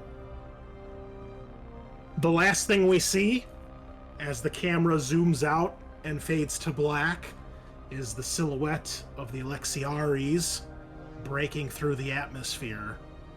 And down below, the summit is in terror as they see this massive military starship heading right for them. That is where we will end Trojan Horse. Hell yeah. Oh my god. Jesus, that ended darker than I was anticipating. There was. You a dead token. Give you a dead token. I was dragged broken to go become like a face hugger. Like they're just gonna face hug me to death. I was actually very relieved when I didn't do any damage to Carlisle. I was like, maybe I'll just die. Like I felt so bad about being a traitor. Oh, being the traitor is the best part of this game. All right, Yeah, so before we go, folks, we'll do a quick round so everybody knows what the agendas were here. So we will start off with Abelio, if you want to tell us your agenda. Okay, I feel like I'm the only good guy left on this ship, and I died right away. My personal agenda is there's no outlet for the frustration seething inside. To compensate, you take increasingly unnecessary risks, putting yourself in harm's way, which is probably why I died first. Yeah, I would definitely say you succeeded, so you can take a story point for that, because you jumped out in front to throw a grenade, and then you died. So, well done. Damn. If Abelio had lived. This would have been a whole different game if Abelio had lived.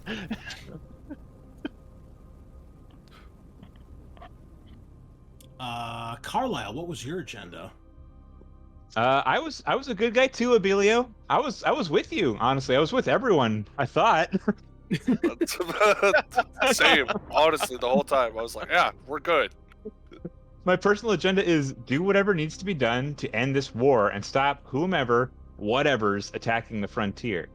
And yeah, when Private Johnson turned on me, I was like, oh no, like I was like trusting this guy, but then everyone domino affected. And I was like, what in the hell? What kind of Marines are these? Like, You definitely put an A for effort there at the end, but unfortunately you have failed in that agenda as the ship is going to get down to the planet one way or another. do that.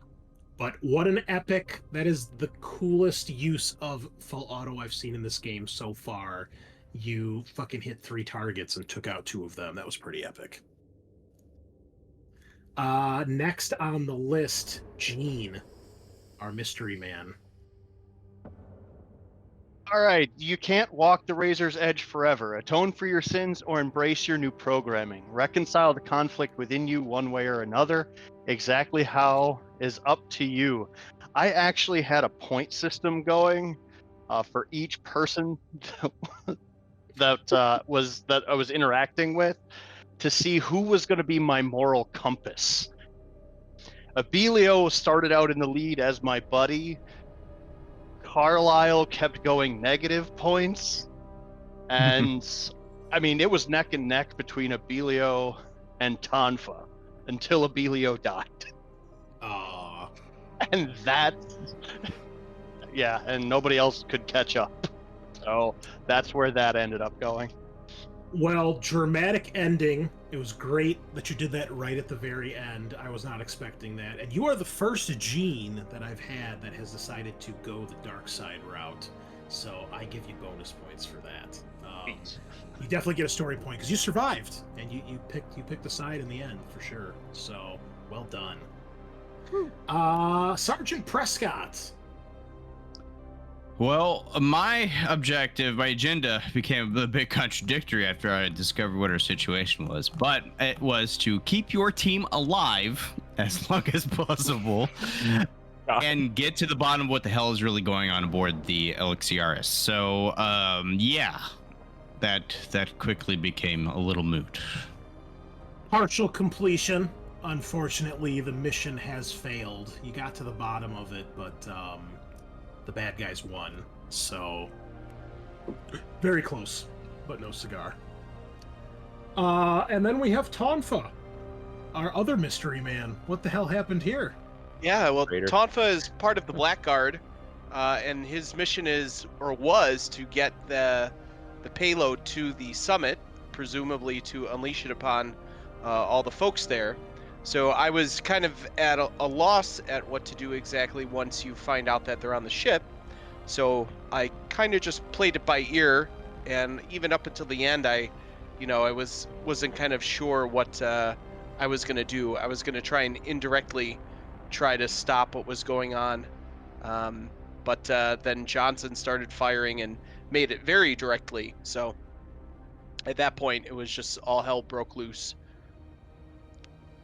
Yeah, so Tonfa is part of the Blackguard, which is General Vaughn's elite unit, and they're all loyal to her.